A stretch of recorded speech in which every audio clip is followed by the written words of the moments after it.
The Great Northern War marked the culmination of a tumultuous couple of centuries in Northern Europe. This war not only changed the balance of power in the region, but on the continent as a whole.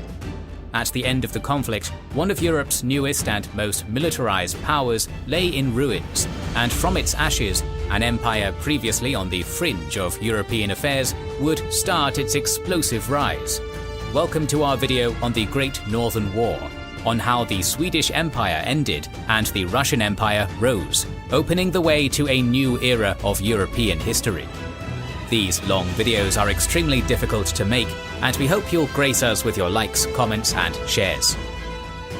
This conflict is absolutely packed with big names and big battles, and there's another place that goes even bigger. It's our sponsor, Raid Shadow Legends. You probably know it as the mobile game that plays like a console game, a world of massive raids with over 600 champions to build your team from. With so many, it can be hard to decide who to take, so here's our advice. Don't mess around. Take the guy who's dripping head to toe in gold. It's legendary tier champion Cardio. He buffs critical hits and removes debuffs on your party, making him perfect for arena battles and killing bosses. Raid's 3-year anniversary party just ended, but there are still special events with loads of champions and goodies right now. So, enter via our link in the description or QR code to get $40 of rewards right away, including 3 champions, Misericord, Tiger Soul and Romero, plus 10 Magic XP brews, 10 Force XP brews, and 10 Spirit brews. All this treasure will be waiting for you here. The ascension of Gustavus Adolphus to the throne of Sweden in 1611 is generally regarded as the starting point of the Swedish Empire. The able young king inherited a multitude of conflicts in the region, most notably the Ingrian War against the Tsardom of Russia.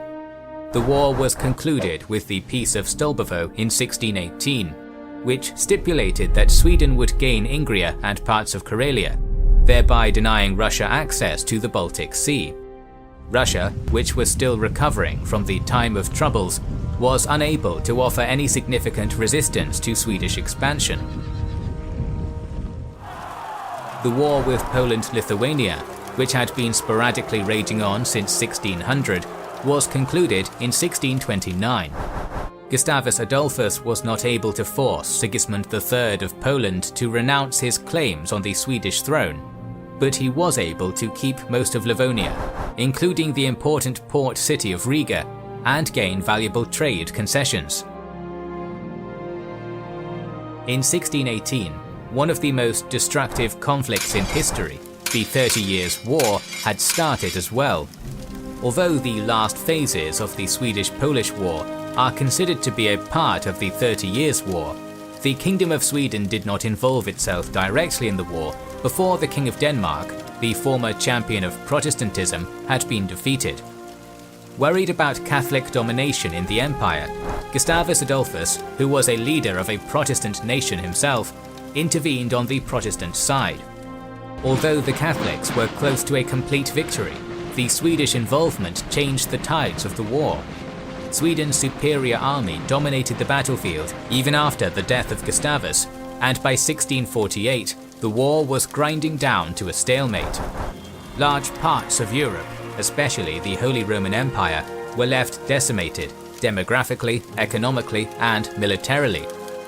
In contrast, the Kingdom of Sweden, by acquiring territories in Pomerania and Bremen-Verden at the Peace of Westphalia in 1648, became the preeminent power in the Baltic region and one of Europe's leading states. Sweden may have been the dominant power in Northern and Eastern Europe. However, its supremacy in the Baltic was incomplete. Only several years after the Peace of Westphalia, they went to war against Poland in what became known as the Deluge. Even though the Swedes were dominating for most of the war, by the end, the coalition assembled against them proved to be too difficult to deal with, and peace was signed. The peace was a merely symbolic victory for Sweden, as the Polish monarchs finally abandoned their claim to the Swedish throne. Moreover, it also proved that the Kingdom of Sweden could not survive for too long against an organized coalition of enemies. Charles XI ascended to the throne of Sweden in 1660. and the majority of his rule was peaceful, barring the relatively short Scanian War of 1675 to 1679. During the war, Sweden managed to defeat Scania, but lost some of its lands in Germany, mostly due to the inefficiency of the army. After the war, Charles XI revitalized the economy and administration of Sweden. However, his most notable reforms were of a military nature. Those reforms aimed to make the Swedish army one of the best in Europe. Charles XI's death in 1697 left his only son, Charles XII, as the new Swedish king. As Charles XII was barely 15 at the time, Peter I of Russia and Christian V of Denmark saw this as an ideal opportunity to exploit Sweden's apparent weakness. On the 21st of April 1699, Russia and Denmark concluded a treaty of mutual assistance in future wars against Sweden. One of the secret articles of the treaty, however, stipulated that Russia would only join the war after it made peace with the Ottoman Empire. Shortly afterwards, Peter concluded a treaty with Augustus of Saxony, who was also the elected ruler of the Polish-Lithuanian Commonwealth. Augustus was a very proud and extravagant ruler, and his main goal was to return Livonia to the Commonwealth. Livonia, although a land that brought insurmountable wealth to the Swedish crown, was also a source of great concern. After Sweden had gained Livonia in 1629 through the Treaty of Altmark, it gave certain assurances to the old Livonian nobility that they would preserve the rights that they had had under the Polish-Lithuanian Commonwealth, and that they would not lose any of the lands that were in their possession. For the first couple of decades, the relationship between the Swedish monarchs and the Livonian nobility was amicable. Charles X, however, was not as lenient as his predecessors, and by 1655 he intended to revoke a quarter of the lands that belonged to the Livonian nobility, only with the Second Northern War preventing him from doing so. Charles XI would turn his father's plans into a reality after ascending to the throne, and by the time of his death in 1697, the Livonian nobility held only a fifth of the original number of estates. One of the nobles, Johann Reinhold Patkul, outraged by the Great Reduction, agitated the Livonian nobility to rise up against Sweden in rebellion. He was swiftly arrested and sentenced to death, and to avoid execution, Patkul fled from Sweden. Patkul later played a key role in the formation of the anti-Swedish coalition, as he was usually the diplomatic link between Peter, Augustus and Christian, and provided intelligence on the Swedish defences in the Baltic. Sensing the impending danger, Charles XII sent diplomats to Russia in the summer of 1699, with the goal of confirming a peace treaty between the two states from 1661. A skillful diplomat, Peter the Great assured the envoys of his peaceful intentions, but in reality he had already decided to go to war. Augustus II also sent a diplomatic envoy to Sweden, assuring the king of his friendly intentions and asking for Swedish mediation in a dispute between himself and Prussia. While all of these dialogues took place, the coalition continued its preparations for war. Ultimately, the Duke of Holstein-Gottorp became alarmed by the Danish naval buildup and informed his ally Charles XII of what had been transpiring. Though both the Swedes and Holstein had tried to resolve the matter peacefully, the new King of Denmark, Frederick IV, refused to negotiate. The first act of war was committed by Frederick's troops in March of 1700, when the Danish army entered lands belonging to the Duke of Holstein, and shortly afterwards laid siege to Tønning. Simultaneously, on the other side of the Baltic Sea, Saxon forces under Augustus entered Livonia and captured the port of Dunemunda. Charles XII, together with his war council, seeing the Danish threat as more immediate, decided to strike at them first. Great Britain and the Netherlands were uneasy at the prospect of a destructive war in the Baltic, as they had trade interests in the region. Fearing that the conflict might destabilize their economies, The maritime powers deployed their fleets to Öresund to ensure that no lasting harm to trade and their merchants would be done. By August, a Swedish force of 16,000 had assembled in Scania. So attacking the main Danish army and lifting the siege of Tønning seemed like the most secure way to deal a decisive defeat to Frederick IV.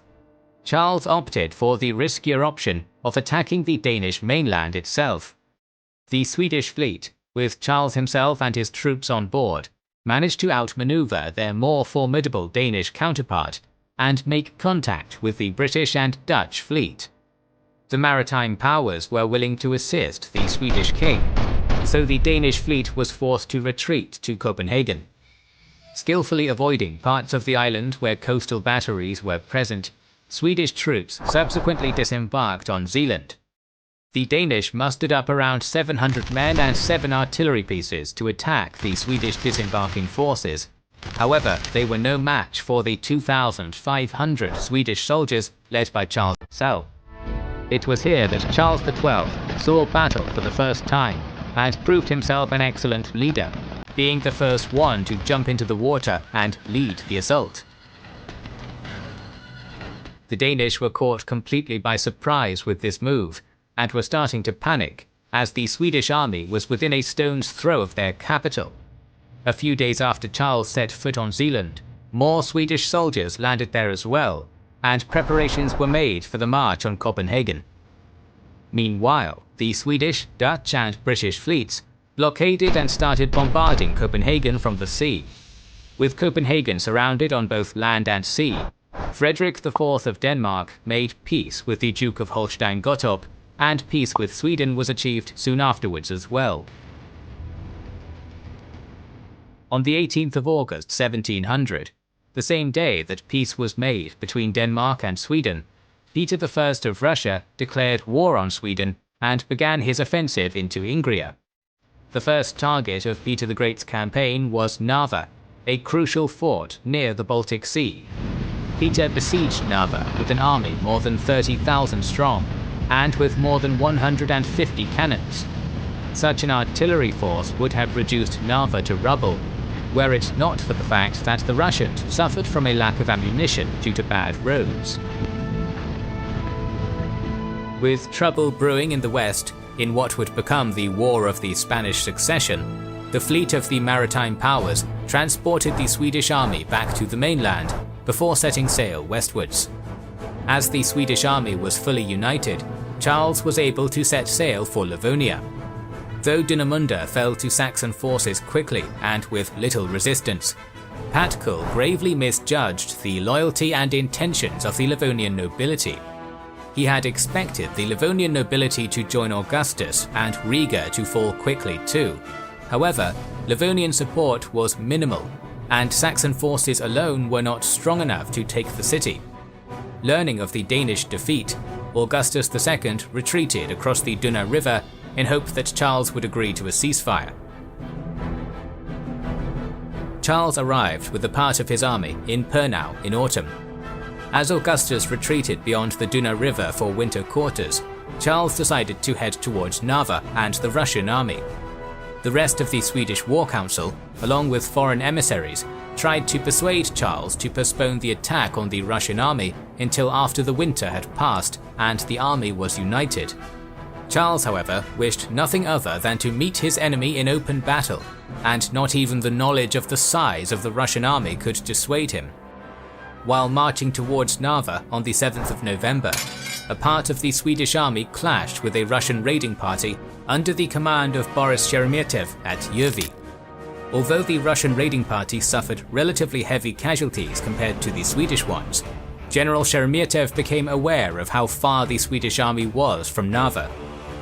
On the 18th of November, Charles XII arrived with his army at the village of Lagena, about 8 kilometers away from Narva. Seeing that many of the horses were ill and that there was heavy snowfall, he knew he needed to act quickly. As soon as he was certain that Narva had not fallen and that his men were ready, Charles left Lagena. Meanwhile, the Russians, being aware that the Swedish army was on its way, began defensive preparations. Trenches were dug around the Narva River's meander, and wooden stakes were placed in the center on the Goldenhof Hill. There were 2 rows of ramparts running alongside the trench as well, and between them there were soldiers' barracks. Several artillery batteries were placed along the trenches, although they would not have any effect on the battle, as the Russian army ran out of ammunition several weeks before. Sources differ when it comes to the exact size of the Russian army, but modern estimates agree that they had between 35,000 and 40,000 men at their disposal, with the overwhelming majority being infantry. The Russian forces were stretched for over 6 kilometers on their side of the trenches. The Russian army was under the general command of Peter I and Field Marshal Fyodor Golovin. The right wing of the Russian forces were commanded by General Avtonom Golovin, the center by Ivan Trubetskoy, and the left by Adam Vierder. The Russian cavalry, placed on the far side of their left wing, near the bank of the Narva River, was commanded by Boris Sheremetyev. The Swedes had around 9,000 men, out of which 5,500 were grenadiers, 3,500 dragoon cavalry, and 37 cannons. The army was split into 2 relatively equal parts. The right wing contained 3,000 grenadiers, and was commanded by Otto Welling, a veteran of the Scanian War. It was divided into 3 columns, with the one in the center being smaller and being hollow in the middle. The left wing was divided into 2 groups, with one being commanded by Field Marshal Carl Gustav Rientsköld and the other by Magnus Stenbock. Rientsköld had around 1,500 infantry, divided into 2 columns, while Stenbock had 1,000 infantrymen under his command. The Swedish cavalry was positioned on the flanks, mostly in order to guard the infantry against Russian flanking maneuvers. Charles XII himself led the cavalry on the left flank. The Swedish artillery corps, under the command of Johan Hublad, had 16 artillery pieces placed in between the left and right wing of the army, and 21 were positioned on the left wing. Moving his army through the forest and barely passable trails, Charles reached the outskirts of Narva and positioned himself on Germansberg Hill. After performing reconnaissance of the Russian defences, at 10 AM on the 19th, Charles positioned his army in preparation for battle. He was hoping to meet Peter on the battlefield. However, the Tsar had left Narva the day before the battle, taking Fyodor Golovin with him. The command of the army was passed to Charles Eugene de Croy, a Saxon diplomatic envoy to Peter. De Croy, aware of his lack of military skill, was initially unwilling to take command of the army. However, it is said that Peter convinced him over a glass of wine. Avtonom Golovin, Vierder, and Trubetskoy were just as inexperienced as de Croy was. The most capable Russian commander at Narva was Boris Sheremetyev, although he was passed over for holding a lower rank than the others. The Russian commanders, even though fielding a superior force, were unwilling to commit to open battle, fearing that the Swedish army that they were seeing was merely the vanguard of a much greater unit. The battle commenced when Charles ordered his soldiers to fire 2 volleys at their enemies and advance towards the trenches. At 2 PM, the weather changed. A heavy snowstorm and hailstorm started, and the wind was blowing directly in the face of the Russian soldiers. Using the snowstorm as a screen, Charles ordered his men to fill up the trenches with fascines and start directly assaulting the Russian positions. In less than 15 minutes, the Swedish infantry filled up the trenches enough for their cavalry to pass. The Russian soldiers did not see the Swedes until they were right in front of them. The infantry under the command of Rientsköld quickly captured the artillery batteries in the center, while the infantry under Stenbock directly assaulted the Russian army. Due to the number of barracks and the bad positioning of the Russian ramparts, the Russian troops did not have much room to maneuver, and brutal close-quarters combat ensued, where the Swedish soldiers had the clear upper hand. Due to the relentless Swedish assault and the surprise of the attack, the majority of the Russian right flank descended into complete disarray. A large number of the soldiers fled towards the bridge to the north. Few managed to escape though, as the bridge collapsed under their weight, taking many men with it to the bottom of the river. Many of the Russian soldiers tried swimming across the ice-cold river as well, with almost all drowning in the process. The soldiers who were left in the trenches also started to flee, only to be forced back by Charles's dragoons. The only part of the Russian right which still posed some organized resistance were the elite Preobrazhensky and Semyonovsky guards. They created a wagon fort on the far side of the Russian right wing, near the Narva River. Continuous assaults against the wagon fort did not yield any results, and the Swedish army suffered heavy casualties. In the meantime, the Swedish right wing saw as much success as the left.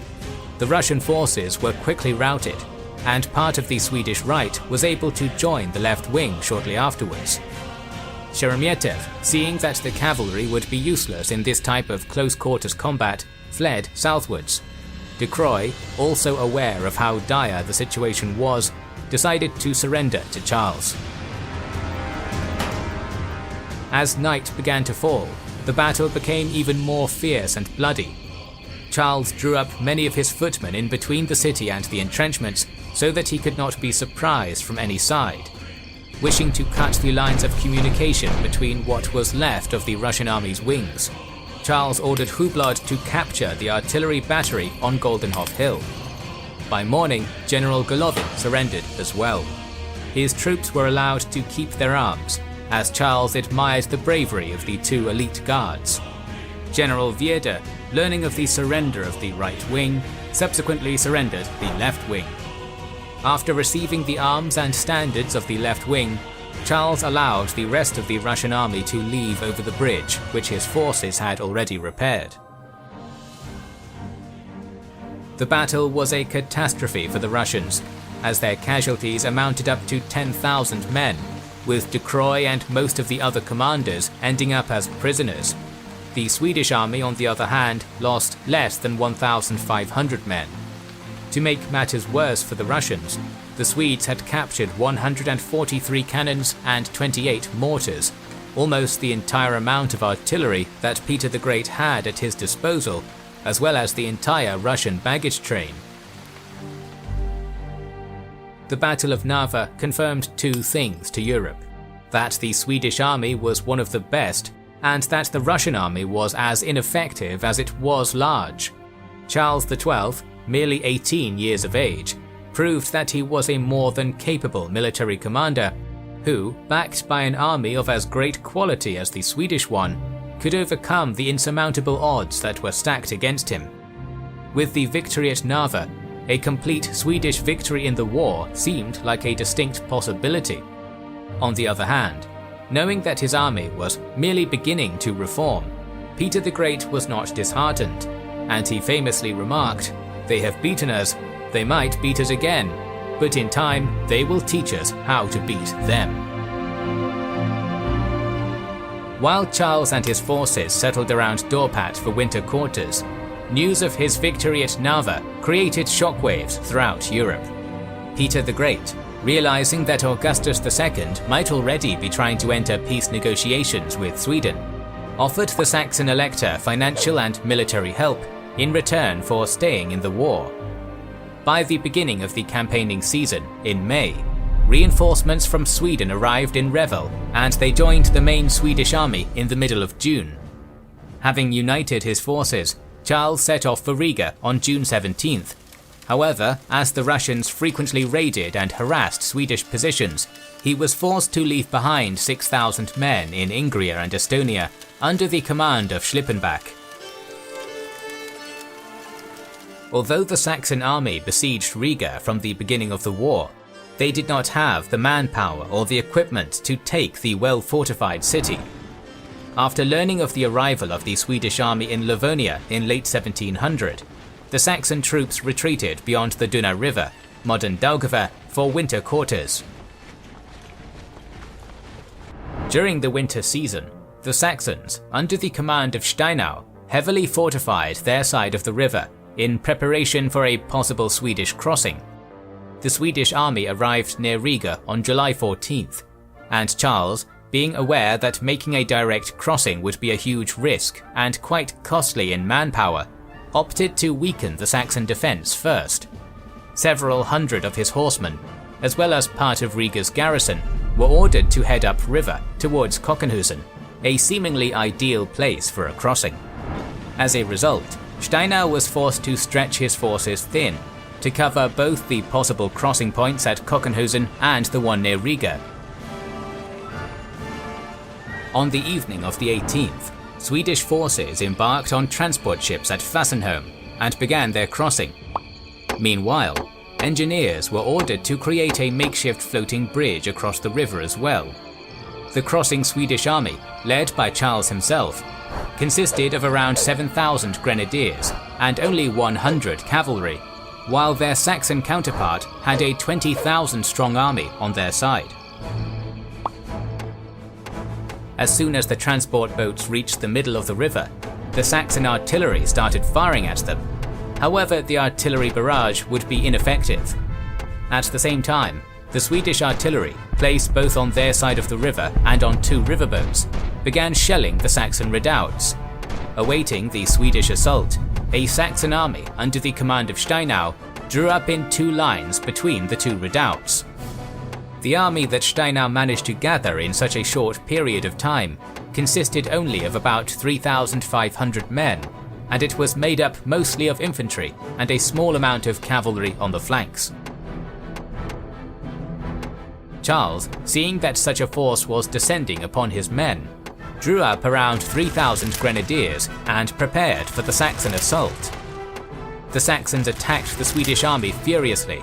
However, their assault was halted, and they were forced to retreat after the Swedish army fired several volleys. This allowed for more Swedish troops to disembark and join the main body of the army, while at the same time, more of Steinau's men joined the fight as well. Undaunted by their initial failure, the entirety of the Saxon infantry drew up in a line and charged, meeting the same fate once again. On their third try, the Saxon cavalry tried to attack Charles's right flank. However, a part of the Swedish cavalry that just disembarked managed to push it back.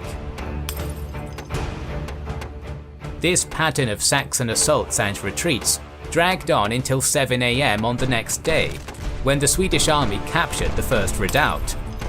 Steinau deemed it impossible to defend such a position and subsequently ordered a retreat. The majority of the Saxon army retreated unscathed to the forts of Dunemunda and Kobrin, as bad weather prevented the Swedish engineers from finishing the bridge in time so that their cavalry could assault the Saxon army. Still, the Saxons lost more than 2,000 in this action, while Charles's casualties were around 500. In the following days, Kobrin and Dunemunda fell to the Swedish army, with Cockenhusen and the rest of Livonia and Kurland falling into their hands in the next few weeks. A small Russian army under Repnin that was sent by Peter to support the Saxons retreated to the east without participating in the battle. The Polish-Lithuanian Commonwealth had been neutral up until that point, with the majority of their magnates opposing the war with Sweden and using the liberum veto to avoid it. Charles himself was in a position of power at that moment and could have signed a peace treaty with Augustus. Aware of the elector's deceitful nature, the young Swedish king knew that there would be no peace with Poland for as long as Augustus remained king. Therefore, dethroning him seemed like the only option to secure Livonia and advance to Russia unhindered.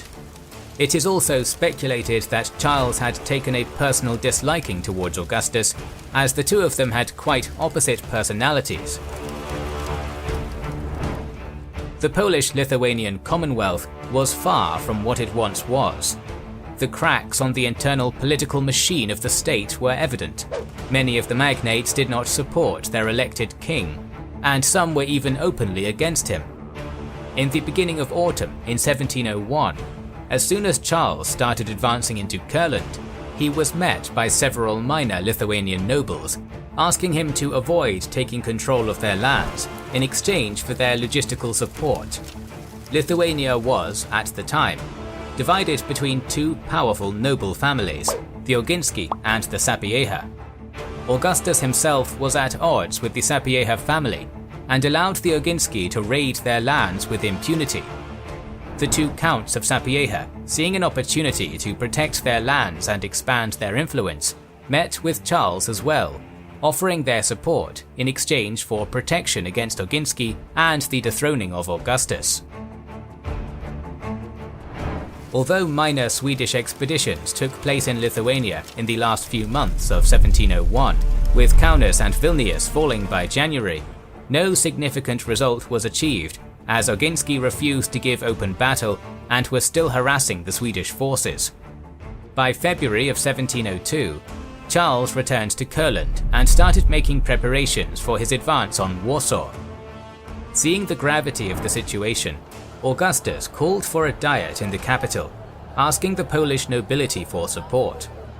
The diet did not resolve any crucial issues, with many magnates using that chance to voice their dissatisfaction with Augustus. Nevertheless, the nobility agreed to send 5 of their members to Charles to try and negotiate a peace once again, this time with the Dutch Republic's mediation. The 5 diplomats, some nobles and some members of the Catholic Church, met with Charles on several occasions. The divisions in the ranks of the Commonwealth were seen here as well. At first, the diplomats tried to convince Charles to agree to their peace terms. However, after several days, they started bickering among themselves, much to the Swedish king's annoyance. Incensed by their disrespect, Charles halted all further negotiations and moved for Warsaw, determined to take it. Having learned of the Swedish king's inflexibility, Augustus decided to leave Warsaw for the old capital of Krakow. With Warsaw falling to the Swedes by late spring, Augustus attempted a last-ditch effort to secure peace and sent the Archbishop of Gniezno, Cardinal Radziejowski. Unknown to Augustus, the cardinal had already exchanged several letters with Charles, assuring him of his friendly intentions. Whether the cardinal intended to betray Augustus at that point still remains unclear. Furthermore, after spending some time with Charles, the cardinal advised him against dethroning the king, as the Polish people would not only change their attitude towards the Swedes, but also that they would never view the new king as legitimate. As Augustus still was not decisively defeated, Charles did not give too much thought to the cardinal's advice, but focused on the war instead. It was the middle of June when Charles began his march towards Krakow. He reached the town of Kielce, where he learned that Augustus linked up with the Polish army under Lubomirski at Sandomierz.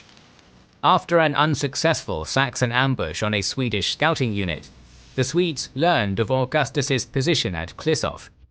On the morning of the 17th of July, Charles departed from Kielce at the head of his army, reaching the village of Opiece, which was 4 kilometers away from Klisov, on the evening of the same day. Even though the Swedish army was smaller and lacked cavalry, Charles wanted to attack. Ultimately, he heeded the advice of his generals and waited for one more day for his cavalry to arrive. As the Swedish cavalry arrived on the 18th, so did rumors about a Saxon attack, which was supposed to take place on the morning of the 19th. However, the Saxon army had not turned up by 9 AM, so Charles drew up his army and began marching towards their positions at Klisov.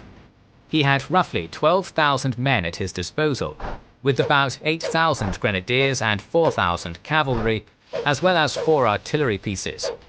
The army was drawn up in 2 lines. The cavalry was placed on the wings and the infantry in the center.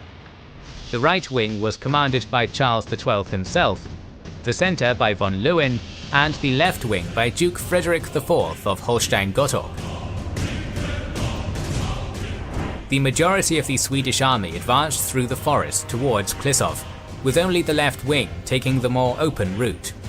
Just as the Swedish left arrived on the plains outside Klisov, they were noticed by a Saxon cavalry regiment that was led by Augustus.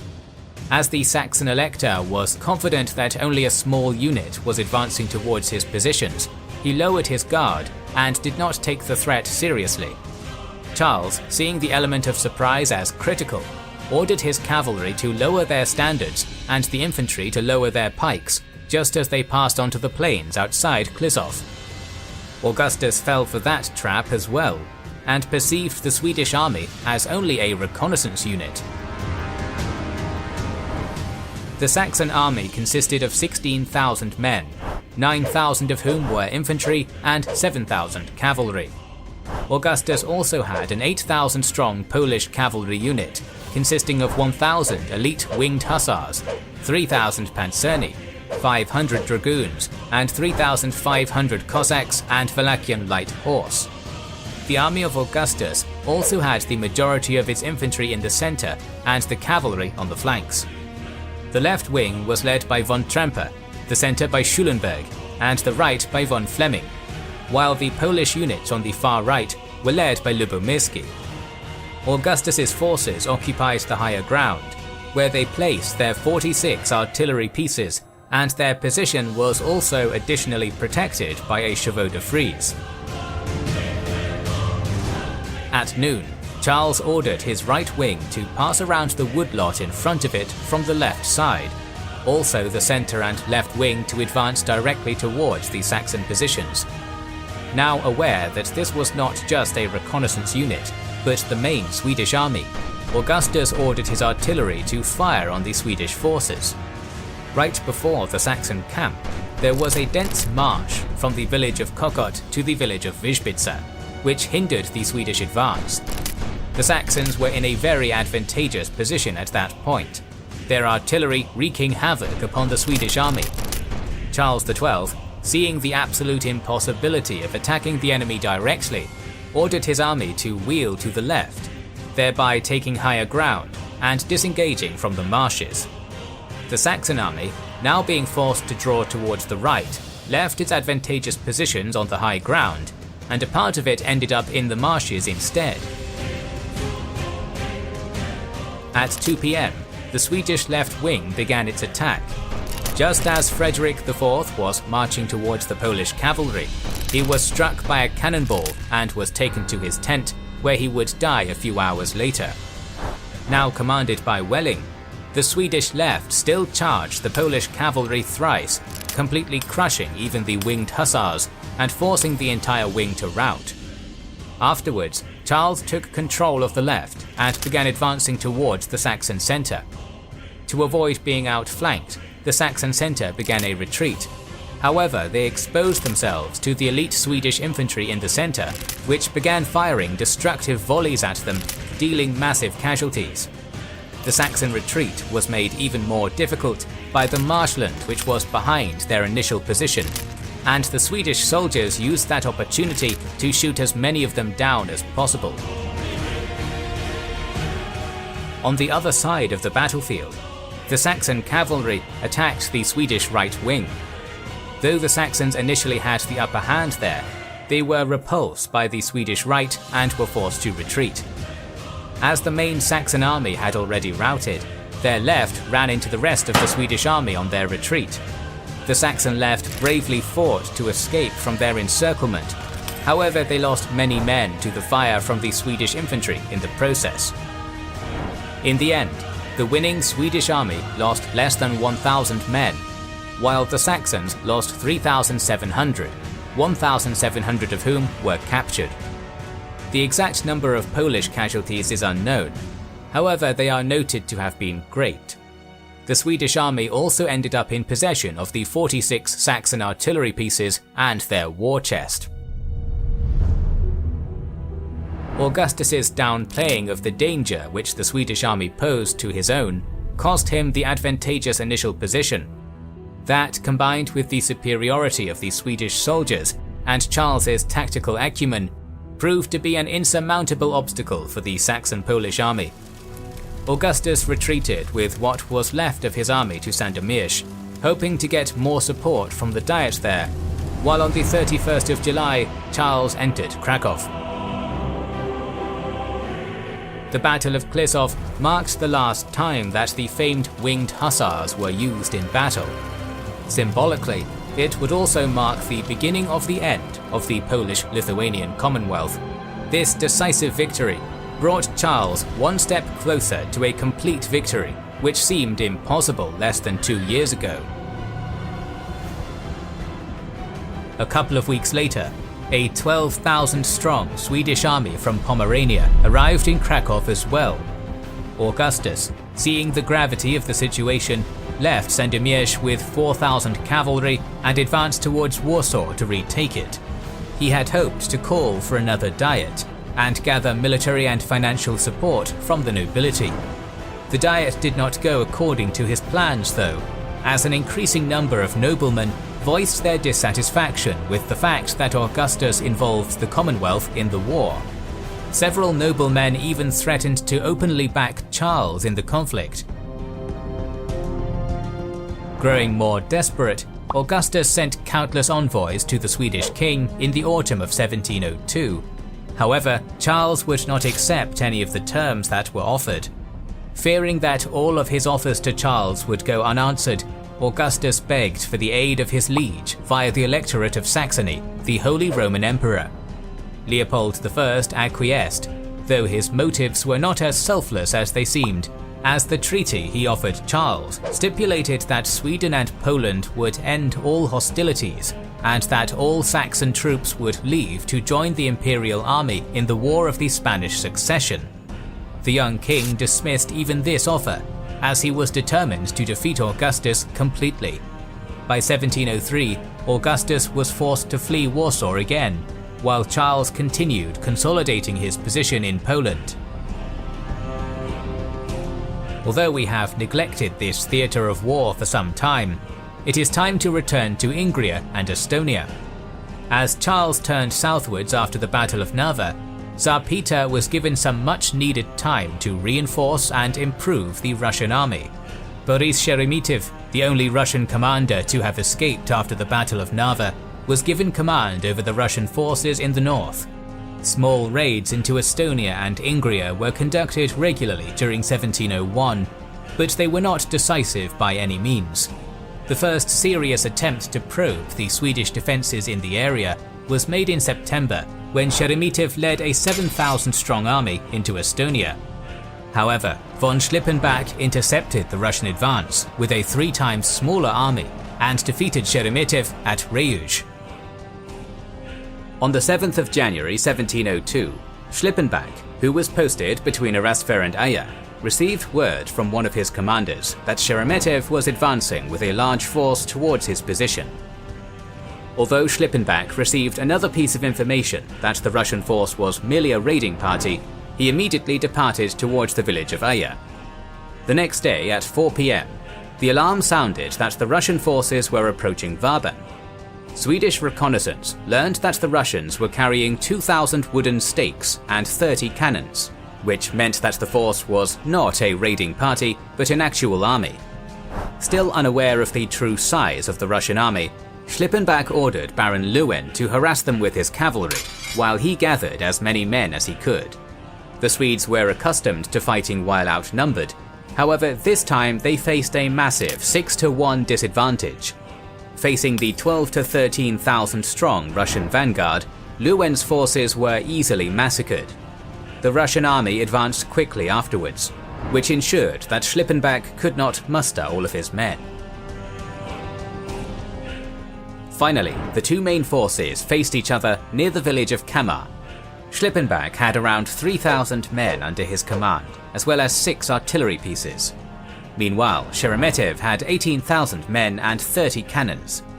Schlippenbach, now heading the cavalry, decided to attack a part of the Russian vanguard to give time to his infantry and artillery to form up and prepare. While the Swedish cavalry was fighting against the sea of Russian soldiers, several Russian regiments cut them off from the rest of their army. This forced Schlippenbach to retreat, suffering minor losses in the process. Although Tsar Peter was doing his best to reform the army, it was only a year after the Battle of Narva, and the Russian soldiers were still inexperienced and poorly trained. Schlippenbach saw the immobile mass of Russian soldiery as the perfect target for his own artillery corps. In a letter to Charles XII, he remarked, "The enemy, having presently followed us, were so well greeted on their arrival by the cannon and foot that they broke and retreated." Finally, the entire Russian army drew up for battle. Judging the situation too unfavorable, Schlippenbach decided to retreat to Arastver, where several hundred Swedish soldiers arrived during the beginning of the battle. The Russian forces were constantly harassing the Swedish army, barely giving them a chance to form up. Finally, at Arastver, Schlippenbach managed to properly deploy his army, with the infantry in the center and the cavalry on the flanks. The battle started with an exchange of volleys. Although the Russian forces vastly outnumbered their Swedish counterparts, the fighting was a stalemate due to the Swedish army's superior training.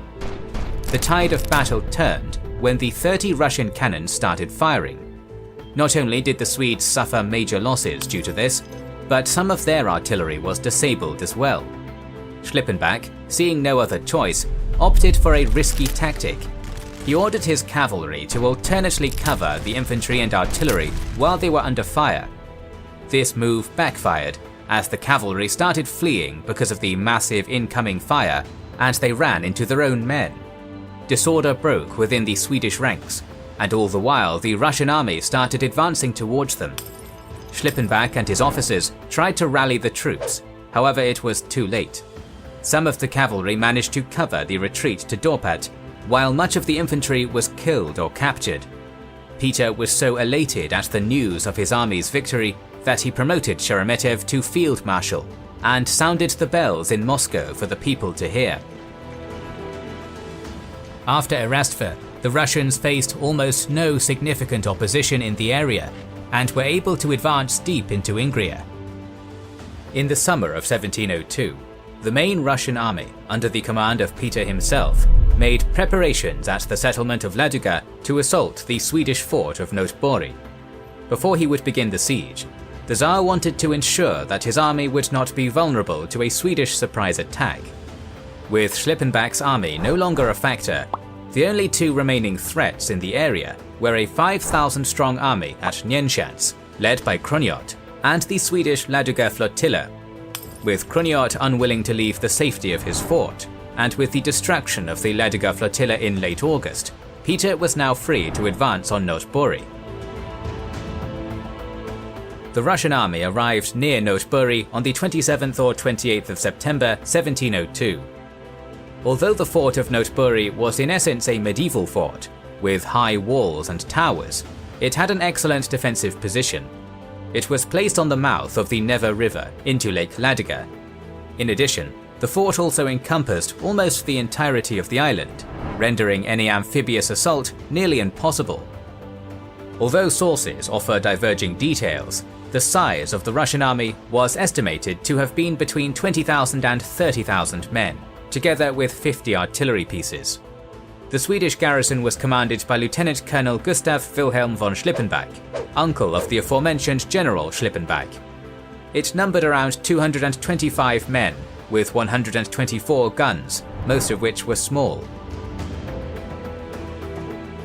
On the first days of the siege, Swedish boats freely sailed up the Neva and brought reinforcements and provisions to the garrison.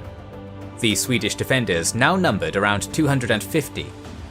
Peter considered the constant reinforcements a threat to his Ingrian campaign, so he sent 50 gunboats to the Neva River to put a stop to Swedish river operations. The defenders fired their artillery at the boats, however it was ineffective and the Russians suffered no losses. At the beginning of October, Kroniot sent 500 of his own men to Notboyi. In the end, only 50 managed to reach the fort due to Russian attacks. As the Russians had lost all of their artillery at the Battle of Narva 2 years prior, they made an extraordinary effort to replace their lost and outdated artillery pieces, even going as far as to melt down church bells for the material. The new Russian artillery corps was quite effective. The artillery barrages were strong, with the fort's walls and towers beginning to crumble after several days of intense fire. With only a few of the Swedish cannons actually able to reach the Russian army, Russian losses were low. By the 7th of October, the Russian army started preparing for an assault, and on the 9th, ladders were given to the volunteers. The first few minor assaults were easily repulsed by the Swedes. though their aim was most likely to just test the Swedish defences. On the 11th, a large firebomb was shot into the fort, and the mass assault began. With the walls breached in 3 places, the garrison was stretched thin. The first storming was attempted at 4 AM. However, by 6 o'clock it was stopped due to mounting losses and a stubborn Swedish defence. The second assault also failed, while the third one technically succeeded, as the Swedes were left with only a handful of men. That evening, the Swedish commander surrendered the fort and gave Peter the key to the city, which symbolized that Notboji was the key to the Neva River.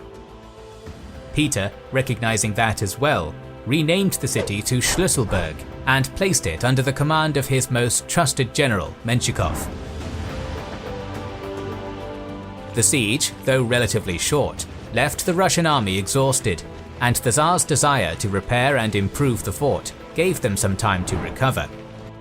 Charles was aware of the situation in the north, however he did not see the Russian advances as a significant threat, and continued pursuing his goals in Poland. As the campaigning season of 1703 began, the Russian army left Schlüsselburg and advanced towards the mouth of the river Neva. The mouth of the river was guarded by a fort called Nienkens. Hearing that the Russian army was approaching, the Swedish garrison burned the fort to the ground. Peter the Great captured what was left of Nienkens on the 1st of May, and on the 27th decided to found a new city there, Russia's future capital, St. Petersburg.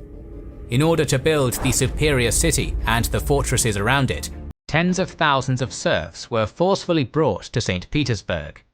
Along with them, Peter also invited many architects, engineers and shipwrights from Western Europe to help him build the city of his dreams. These extraordinary efforts seem to have paid off, as by 1704 St. Petersburg began sprawling outwards from the main fortress, and 2 new fortresses were built alongside it. There were several Swedish attempts at reconquering the city in the next few years, however all of them were unsuccessful. Back in Poland, Charles managed to obtain the support of enough of the Polish nobility to have Stanisław Leszczyński crowned as the new king. On the other hand, Augustus still mounted a significant resistance, as he controlled the majority of the Polish army. The Polish-Lithuanian Commonwealth subsequently descended into chaos, as the Sandomierz Confederation, led by Augustus, and the Warsaw Confederation, led by Stanisław, began fighting a brutal civil war.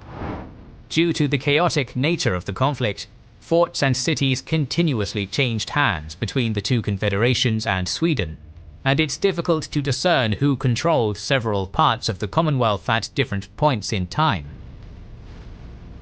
With most of Ingria secure, and any larger Swedish armies in the Baltic neutralized, in the spring of 1704, Tsar Peter turned towards the last 2 Swedish strongholds in the area, Narva and Dorpat.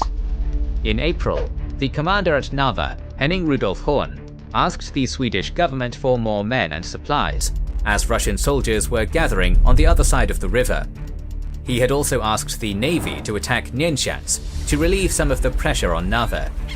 It is unlikely that he received any significant aid, and by late April, the few Swedish ships that were present at the mouth of the Narva River were dislodged by Russian artillery. In early May, Russian troops started crossing the river and raiding the countryside outside Narva and Ivangorod. Narva was already suffering from supply shortages due to the large garrison and refugees, and these raids only worsened the situation. With all those people living in unsanitary conditions, disease soon broke out too. At Nienschatz, Peter prepared 2 armies, one for Ingria and another for Karelia. After receiving a letter from General Apraxin that Schlippenbach was planning to take his entire army to Narva, Peter decided to send the entire force there. By late May, the Russians had complete control of the river and the surrounding areas, in effect meaning that Narva was cut off from the rest of Sweden. Schlippenbach's army was too weak to be of any use there, and the other stronghold of Dorpat was under siege too. Narva had been left to its fate. Horn had about 5,000 men under his command, with over 400 artillery pieces. The Russian army consisted of 20,000 men and 99 guns. Horn ordered several sallies in the beginning of June, which were very successful. In one of those sallies, a Russian camp near Ivangorod was looted, and much-needed supplies were brought back to the city. Peter was aware that the garrison was expecting some reinforcements from Revel, so he staged a surprise attack on the 8th of June. The Tsar had some of his men don blue uniforms and hold Swedish banners. Then they staged a mock battle with some Russian troops on the road from Revel. Horn sent a detachment to their aid, falling right into the trap. Those troops were immediately ambushed, and they lost over 50 men, including a senior officer. On the 18th, the Russians started to dig in, and by the 25th, the entire army was present for the siege. The Russian troops regularly threw hand grenades over the city walls, and they also frequently unleashed musket volleys at the defenders. The defenders were further demoralized when they learned that Boris Sheremetev had taken Dorpat on the 24th of June. By the beginning of July, the supply situation in Narva had become critical. Horn confiscated food from the burghers and the nobles for the army. This meant that the poor in the city were starving, while the rich suffered from food shortages. Over the course of the month, Russian trenches became increasingly close to the walls of Narva, and their hand grenades and musket volleys started actually claiming victims. The defenders regularly fired at the Russian army and even carried out a few sallies, however none of these were effective. In an effort to relieve Narva, a small Swedish army attacked Nienschatz. Unfortunately for the Swedes, they were easily repelled. The Russians had built several bridges over the river in the last month, ensuring that reinforcements and supplies would regularly arrive to their own troops. With the reinforcements, Peter now had over 40,000 men besieging the city. On the 30th or 31st, after Sunday service, the Russian artillery corps started heavily bombarding Narva.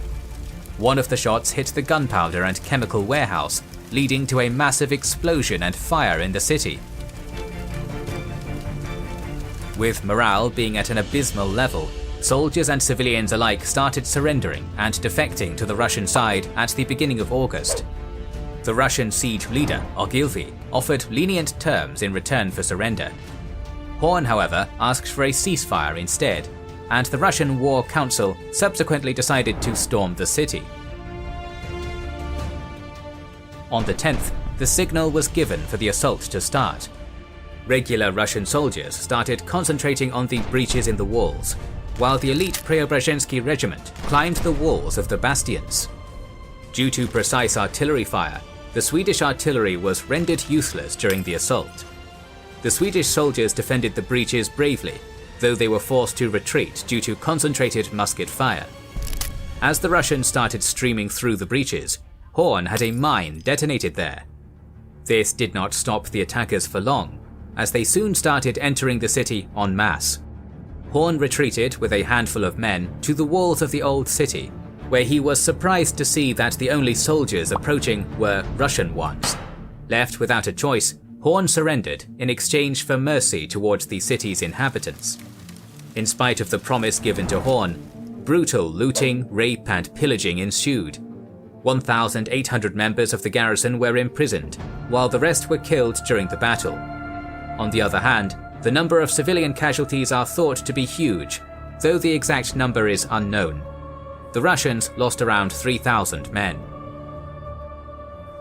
It was at Narva that Peter signed a treaty with Augustus, granting the Saxon monarch significant subsidies, 12,000 Russian soldiers, and lands in Ruthenia in exchange for staying in the war. Over the next year, the Russians and Saxons had devised a strategy to defeat the Swedish army and expel Charles from Poland.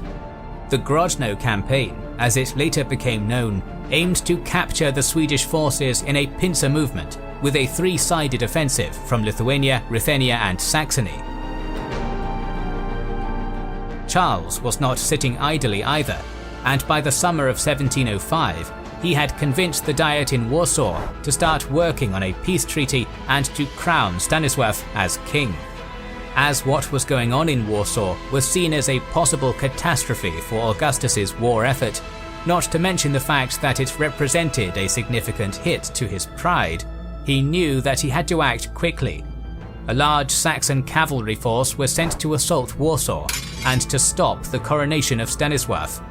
Augustus's reckless endeavour ended in a complete disaster, as the force was defeated by a much smaller Swedish army and its commander was captured. Furthermore, the Saxon commander also divulged the strategic intentions of Augustus and his allies, allowing the Swedes to thoroughly prepare for the upcoming Grodno campaign. As the majority of Livonia and Estonia were under Russian control by the beginning of the campaign, the main Russian army, along with large Saxon and Polish-Lithuanian contingents, set up for winter quarters at the fort of Grodno in Ruthenia. They expected a quick victory over the Swedish army after the campaigning season of 1706 began. However, they did not even get the chance to try. Much like his predecessor, Gustavus Adolphus, Charles force-marched his army in the dead of winter and arrived at Grodno on the 24th of January. Lacking the artillery to assault the fort, Charles opted to cross the frozen Neman River and blockade the city. Seeing that the young king was preparing to encircle them, Augustus immediately left with 5,000 men, hoping to reinforce his army in Saxony. Peter, unwilling to bring the rest of his army to relieve the siege, ordered Menshikov to leave the fort with the cavalry as soon as possible. Grodno fell in April, and the Russians lost more than a third of their initial force. They would have lost even more had Charles not misjudged the direction of Menshikov's retreat. Unable to pursue the Russian army through the thick marshlands of Polessia, Charles went westwards to seek a battle with the Saxons. As Charles was busy with the siege, Augustus had prepared to advance towards Warsaw. He led a 7,000-strong cavalry force, while the main body of the Saxon-Polish army was commanded by Schulenburg. A third Saxon army under Brause was also advancing from Krakow. Schulenburg crossed the Oder on the 8th of February and advanced towards the town of Sława in Silesia. While this was taking place, Reinschild was resting in his winter quarters, which extended from Kostin to the border with Brandenburg. No sooner had he learned of the Saxon advance, he assembled his army and began marching towards the Oder. After discovering the movements of both Schulenburg and Brause, Reinschild deduced that the two of them planned to avoid open battle with him and join forces at Poznan. To avoid any surprises, the Swedish commander retreated the same way from which he came, and made sure to spread the word at every town and village that he was retreating, and hoping to avoid open battle. Reinschild's information warfare proved successful, as Schulenburg gave credit to the rumors of a Swedish retreat, and decided to pursue the Swedish army instead of advancing towards Poznan. The Saxon general believed that the mere presence of his superior army would be enough to rout the Swedish force. With this strategy, Reinschild achieved two things. He drew Schulenburg's army away from any allied forces, and was able to choose a site of battle that was optimal for the Swedish army's size and composition. Upon both armies reaching the Fraustadt on the 13th of February, Reinschild started arraying his army in battle formation. It was at this point that Schulenburg realized that he had been deceived. However, he had to give battle, as it would have been scandalous for him to retreat with such a superior force. The Saxon force was around 20,000 strong, with around 10,000 Saxon and 6,000 Russian infantry, and 4,000 Saxon cavalrymen. Schulenburg assembled his infantry into two columns, between the villages of Jägersdorf and Roosdorf, and in front of it he placed 31 cannons, 44 mortars, and a chevaux de frise. 2,000 Saxon horsemen were placed on either wing. Reinschild had only 9,400 men at his disposal, with 3,700 infantry and 5,700 cavalry. He placed his cavalry on the flanks, and the majority of his infantry in a single line in the centre, while some Caroleans were also mixed in among the cavalry. Axel Sparre commanded the infantry in the centre, while Humahjelm led the left, and Reinschild himself was in charge of the right. As the Swedish army advanced, the Saxons waited until their enemies were at about 100 paces distance, then they fired all of their cannons and mortars. Although the Swedish army suffered some casualties during this barrage, they did not give the Saxons enough time for another one, as the centre and left started their charge. The Swedish centre's advance was at first checked by the chevaux de frise. However, after less than 15 minutes, the Swedish forces broke through. The Swedes, who were expertly trained at hand-to-hand combat, charged their Saxon counterparts with swords and did not fire a single shot. In spite of being under constant fire, the ferocious Carolean onslaught forced the Saxons to retreat towards the village of Bezen. The Swedish wings had even more success, as the numerically inferior Saxon cavalry began fleeing after just several minutes of fighting. Only a handful of cavalry on the Saxon right, led by Colonel Kospot, mounted a desperate defence. However, they were surrounded and broken after the rest of their wing fell. The Swedish right afterwards came upon the 6,000 Russian soldiers. The Russians had their uniforms turned inside out, as Schulenburg knew that they were inexperienced and Reinschild would target them. Their weakness was revealed though. The Russians fired only one volley at the Swedes before throwing down their arms and retreating behind the wall of spikes. After removing the chevaux de frise there, Reinschild chased down the entire Russian force and massacred them all. As all of the Saxon cavalry had fled, their Swedish counterparts were now free to surround the remainder of the army on all sides. Much like Hannibal almost 2 millennia before him, Reinschild executed a double envelopment perfectly, forcing the remainder of the Saxon army to surrender. And with that, the entire Saxon army, raised with so much toil, care and expense, and which was twice the size of the Swedish army, had been defeated in less than an hour's time. The Saxons lost more than 7,000 men during the battle itself, and had almost all of the rest imprisoned, with the total losses amounting to about 15,000 to 16,000. The Swedes lost around 400 men and also had around 1,000 men injured. Augustus's biggest problem, however, was that the road to Saxony now lay wide open and undefended. Augustus, who linked up with Brausa and had 12,000 men at his disposal, was only 80 kilometers away from Fraustadt when the battle took place. Shocked at the news of his grand army's complete defeat at the hands of an inferior Swedish force, Augustus hastily retreated to Krakow. Since Peter the Great was unwilling to send his army to even relieve the siege of Grodno, there wasn't any hope of Russian aid for them either. After his victory at Grodno, Charles XII turned west to prepare for the upcoming invasion of Saxony. In the next few months, Augustus desperately tried to negotiate a peace with Charles, even offering to split up the Commonwealth between himself and Stanisław. As autumn began, the Swedish armies marched into Saxony and quickly occupied Leipzig. Without any other options, Augustus agreed to all Swedish demands and signed the Treaty of Elternstadt. According to the treaty, he would renounce all of his claims to the Polish and Lithuanian crowns, annul treaties with Russia, and extradite the Swedish traitor Johann Patkull. In order to humiliate his personal enemy, Charles also forced Augustus to congratulate Stanisław on his victory and coronation. In the aftermath of defeating Polish-Saxon forces and signing the Treaty of Elternstadt in October, Charles did not leave Saxony immediately, instead choosing to settle down for winter. This was primarily done so the Swedish army could rest following 6 years of nearly constant campaigning. It also served the purpose of pressuring the Saxons into gathering the war indemnities as quickly as possible. The treaty itself was not immediately signed by Augustus, as he was still in Poland with Peter. The Tsar terrified Augustus, so much so that the Elector of Saxony did not dare tell him of his unconditional surrender. Augustus was indeed stuck between a rock and a hard place. He was forced to accompany Menshikov and the new Russian army, which Peter had sent to Poland. At the same time, He knew that facing a Swedish army in battle after surrendering would not be taken lightly by Charles.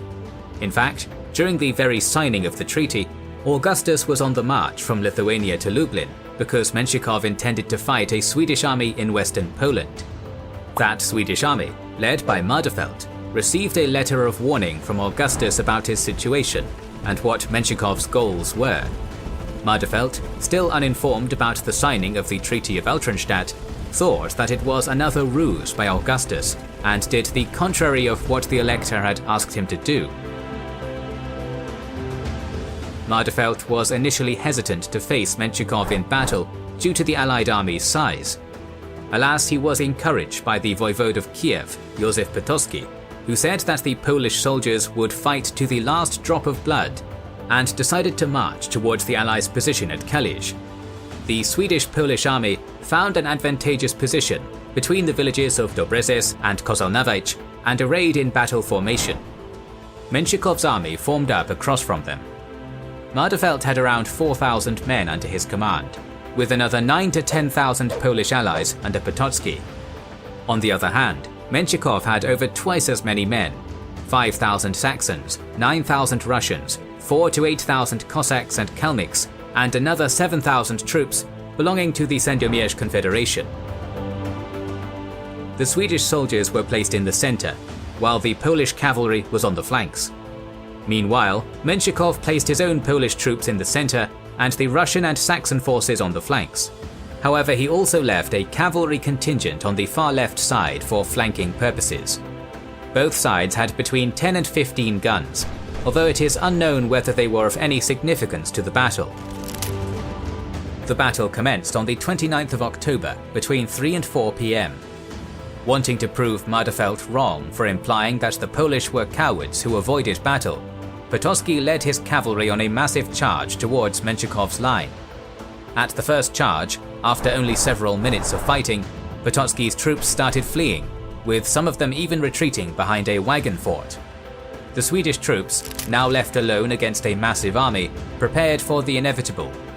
Menshikov's entire army fell upon the 4,000 Swedes. Nevertheless, neither Mardefelt nor his troops would break as easily as their Polish allies did. During the fighting, both sides lost a lot of their cavalry units. The Swedish forces were slowly defeated, and in a last-ditch effort, Mardefelt formed a hollow square with whatever troops he could rally and held on until late into the night. Those troops stopped fighting and surrendered only after their enemies stopped attacking first. In fact, some sources claim that Mardefelt's men held out longer than the Polish forces behind the wagon fort. In the end, the Swedish-Polish army lost almost 5,000 men, over 2,000 of which were imprisoned, while the Allied army suffered around 3,000 casualties. As a result of this battle, Greater Poland, the only part of the Commonwealth left under Charles and his allies' control, was left undefended. Menshikov was unable to capitalize on this, however, as Augustus retreated to Warsaw and left his troops in Krakow. To smooth things over with Charles, Augustus took as many Swedish prisoners as he could and released them when he was able to do so. Still petrified at the thought of Peter's reaction to his unconditional surrender, Augustus waited until the dead of winter to leave for Saxony. Peter was enraged after learning of the Saxon capitulation because he knew that his position in Poland was hanging by a thread. The Russian army retreated across the Vistula and destroyed all of the bridges on the river, hoping to slow down the inevitable Swedish advance.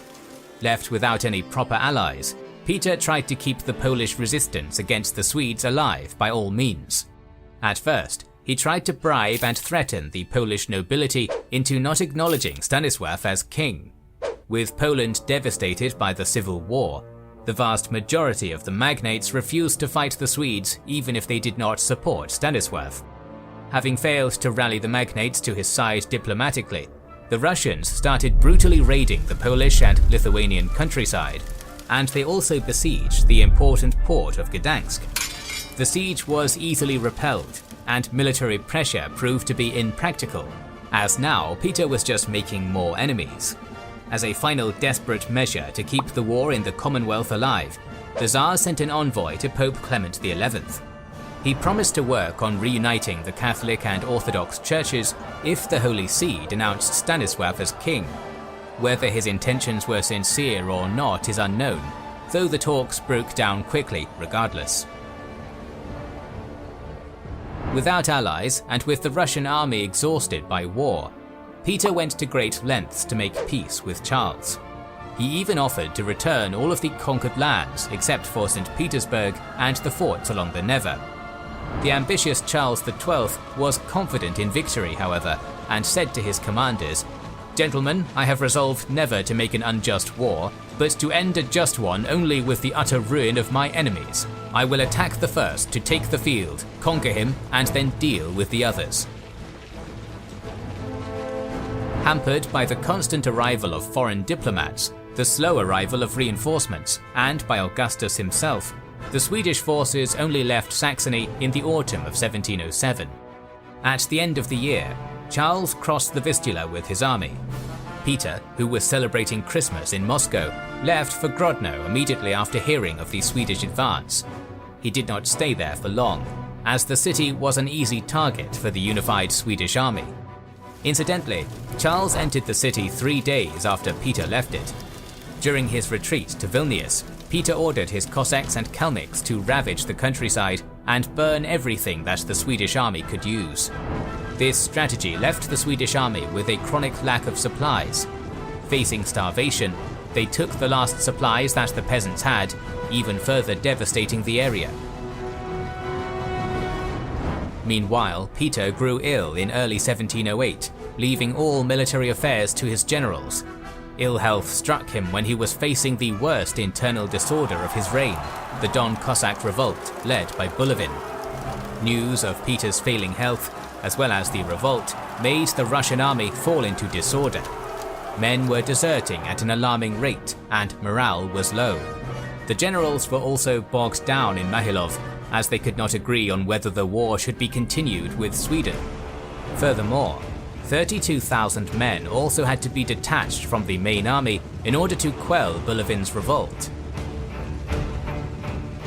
It was anyone's guess which way Charles would go from Grodno, into Livonia or towards St. Petersburg, towards Moscow or into Ukraine. At first, he left Grodno in a northeasterly direction.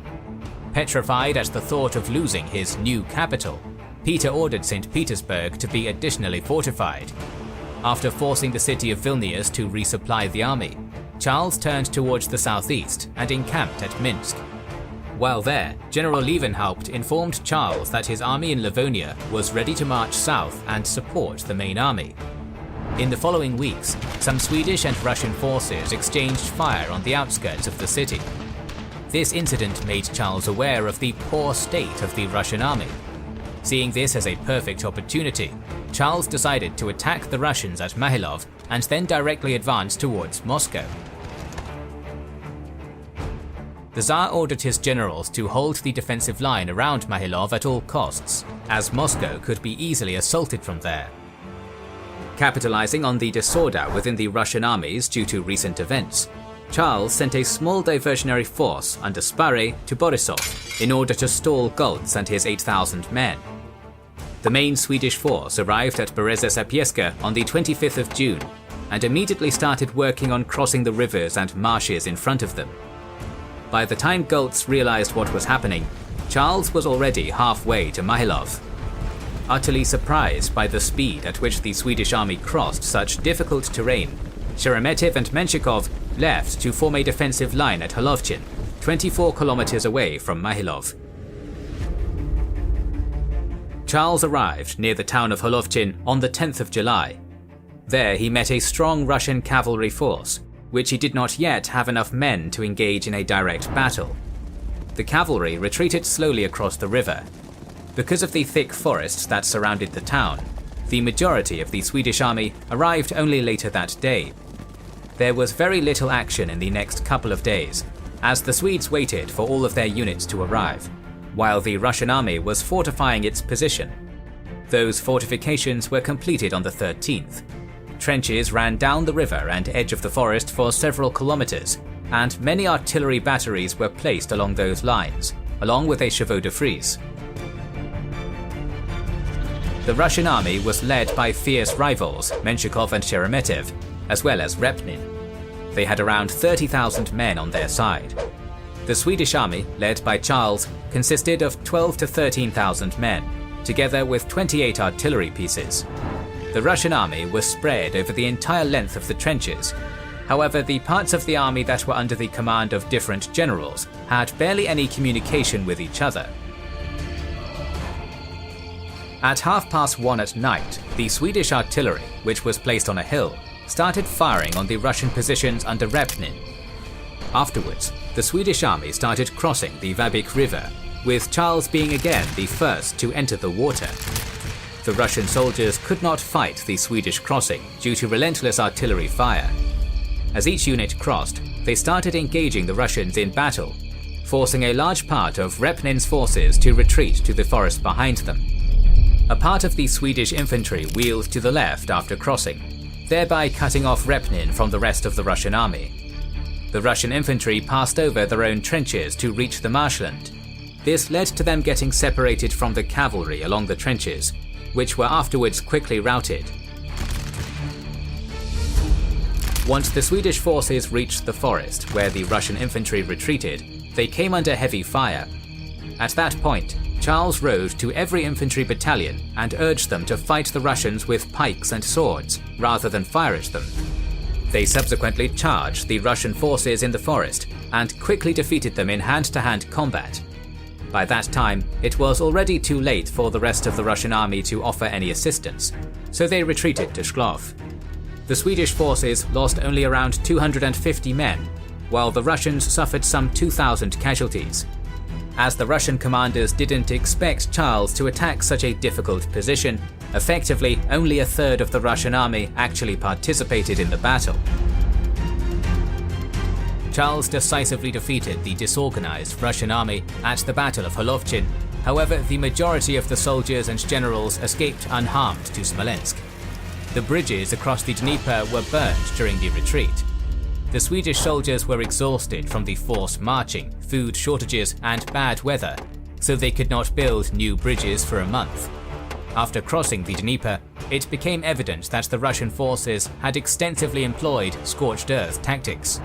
The area between Mahilov and Smolensk was completely devastated, with peasants fleeing with their cattle into the forests and leaving neither crops, tools, nor any other kind of supplies for the Swedes.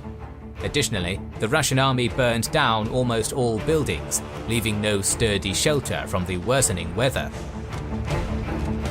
Seeing a direct advance towards Moscow as suicide, the Swedish command reviewed their possible options.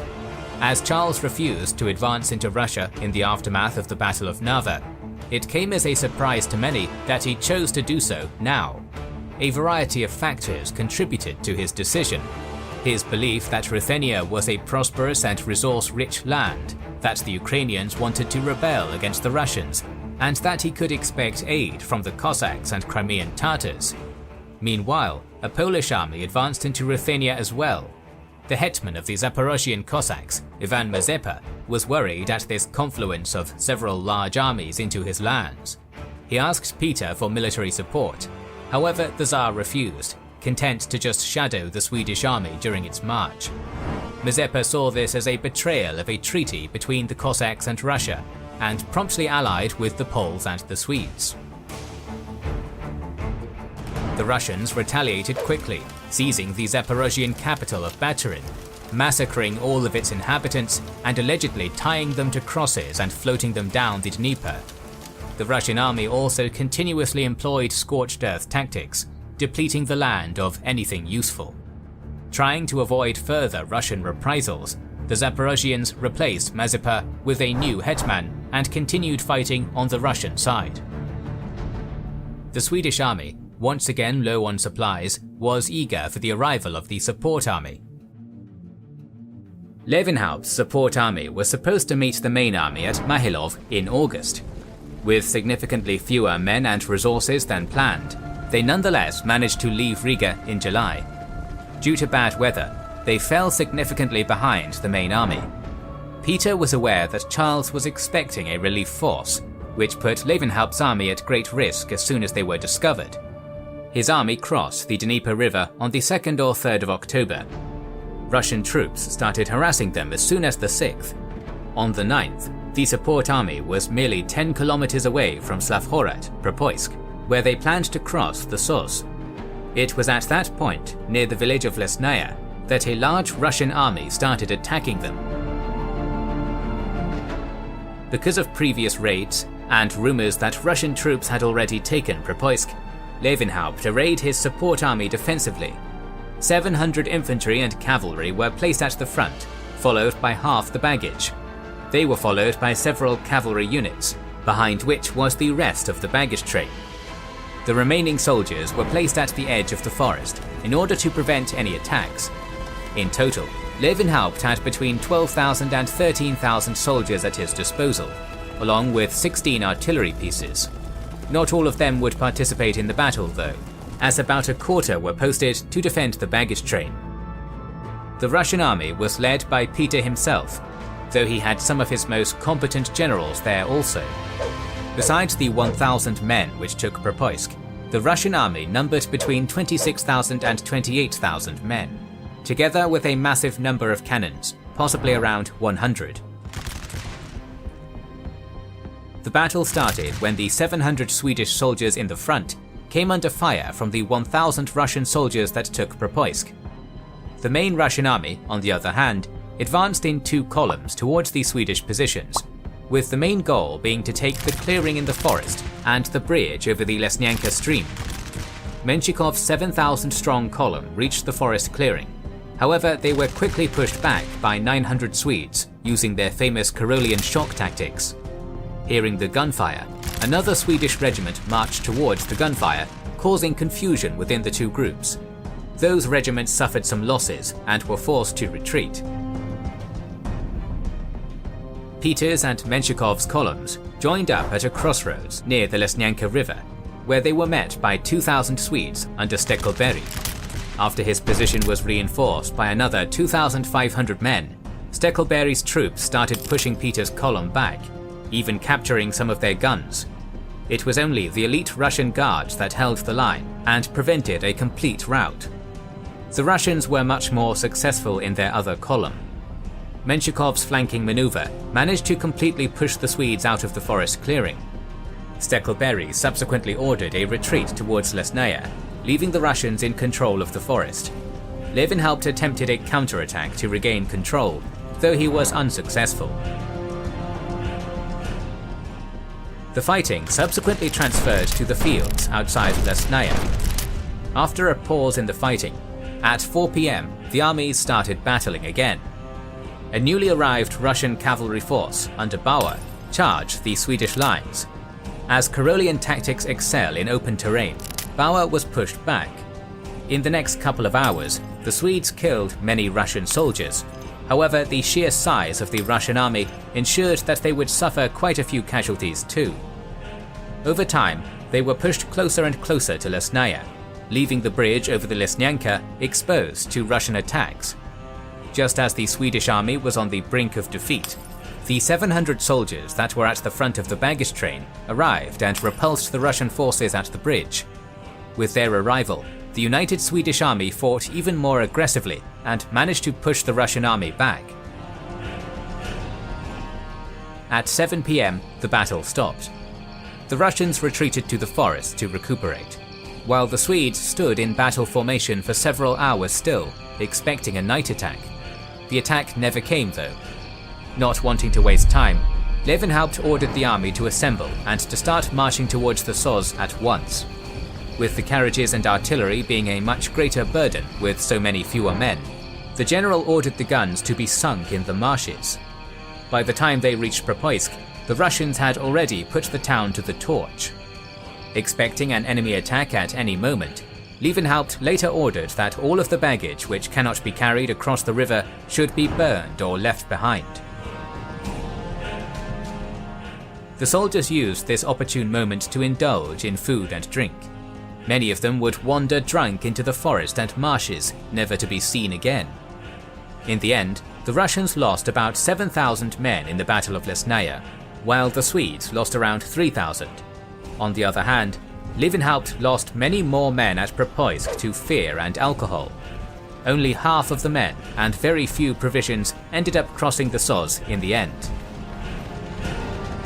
The small force which did reach Charles was nowhere near as strong as he had hoped. Moreover, the winter of 1708 to 1709 was one of the coldest on record.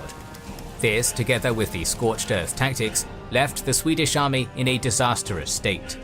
Thousands of soldiers starved to death or succumbed to disease, and many simply froze to death. The Russians suffered many casualties during winter as well, though nowhere near as many as the Swedes. At the approach of spring, Charles was left with less than half of the men that he had started the campaign with.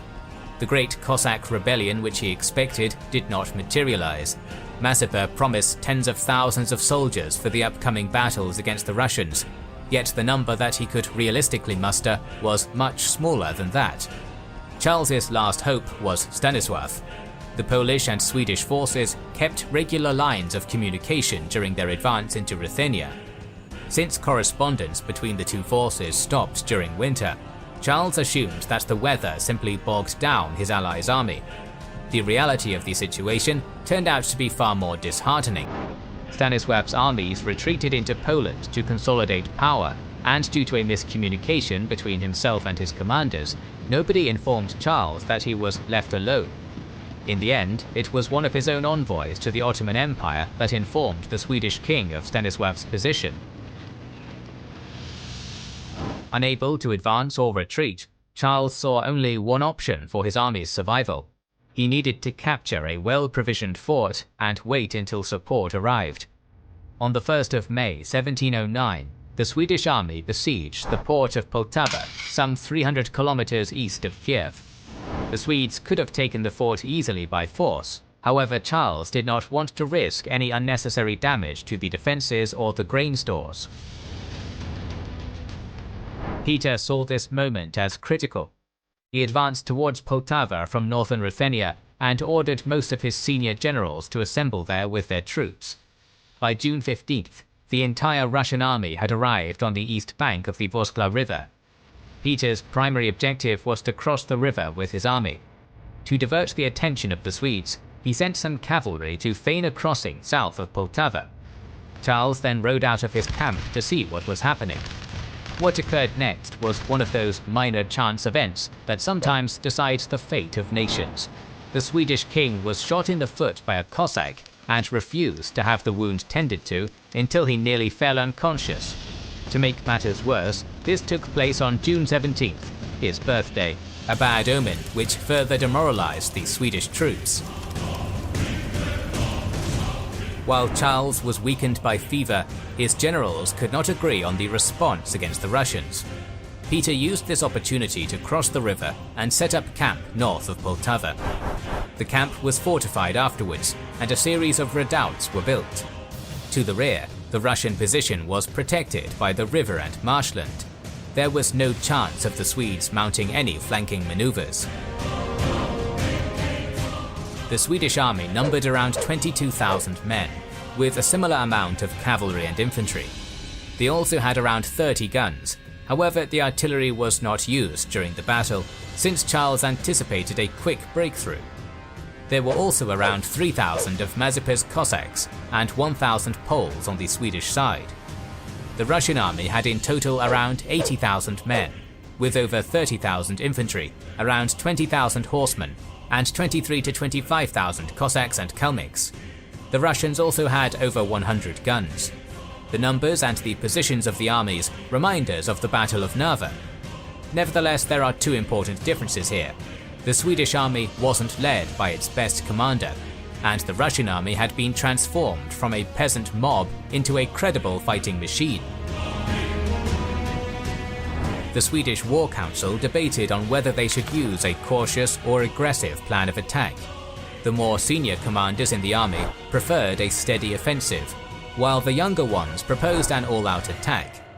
In the end, the king chose to heed the advice to strike the iron while it's hot.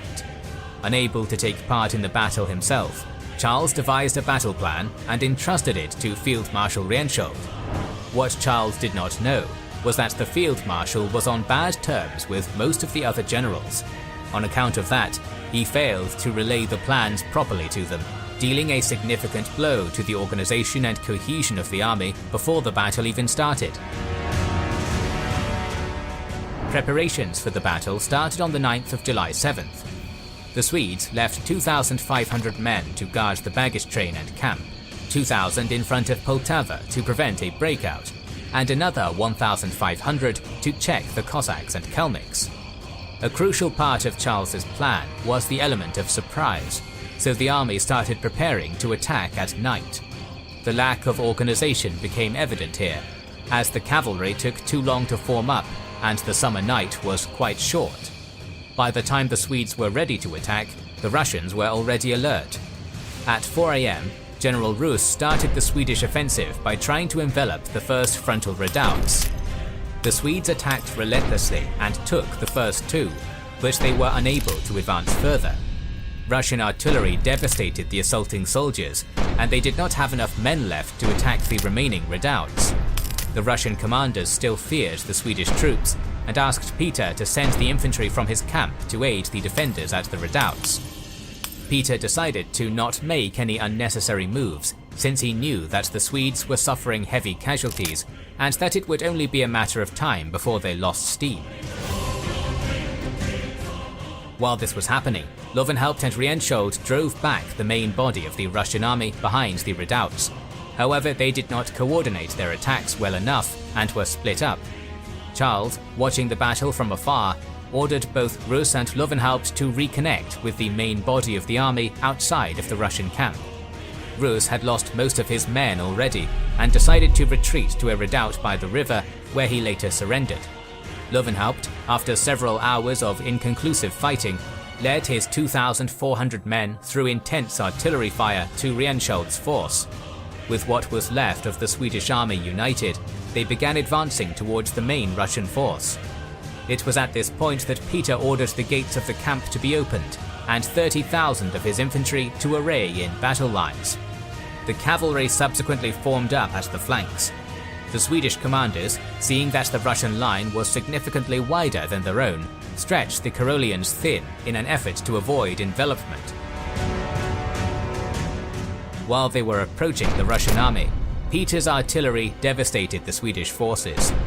Fearless in the face of death, the elite Swedish infantry approached until they could see the white in their enemies' eyes and unleash several musket volleys. What was supposed to be their deadliest weapon came to be almost useless. The winter cold and bad weather in the last year reduced the quality of their gunpowder, and most of the shots did not even reach the Russians. The Russian volleys, in contrast, killed many Swedes. Starving, exhausted, and hopelessly outnumbered, the entire Swedish army charged. The few units which made it to the Russian lines fought bravely before being killed. Sources tell that only the company led by Count Torstensson, grandson of the famous Lennart Torstensson, managed to penetrate the Russian lines before being enveloped and massacred together with their leader. As the defeated Swedes retreated from the battlefield, the Russian cavalry pursued them and cut down many. Meanwhile, Charles, after having his bodyguards killed by a cannonball, gathered what was left of his army and retreated south.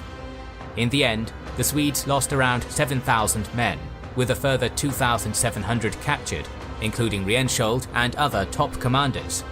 The Russians had 1,300 men killed and another 3,300 injured.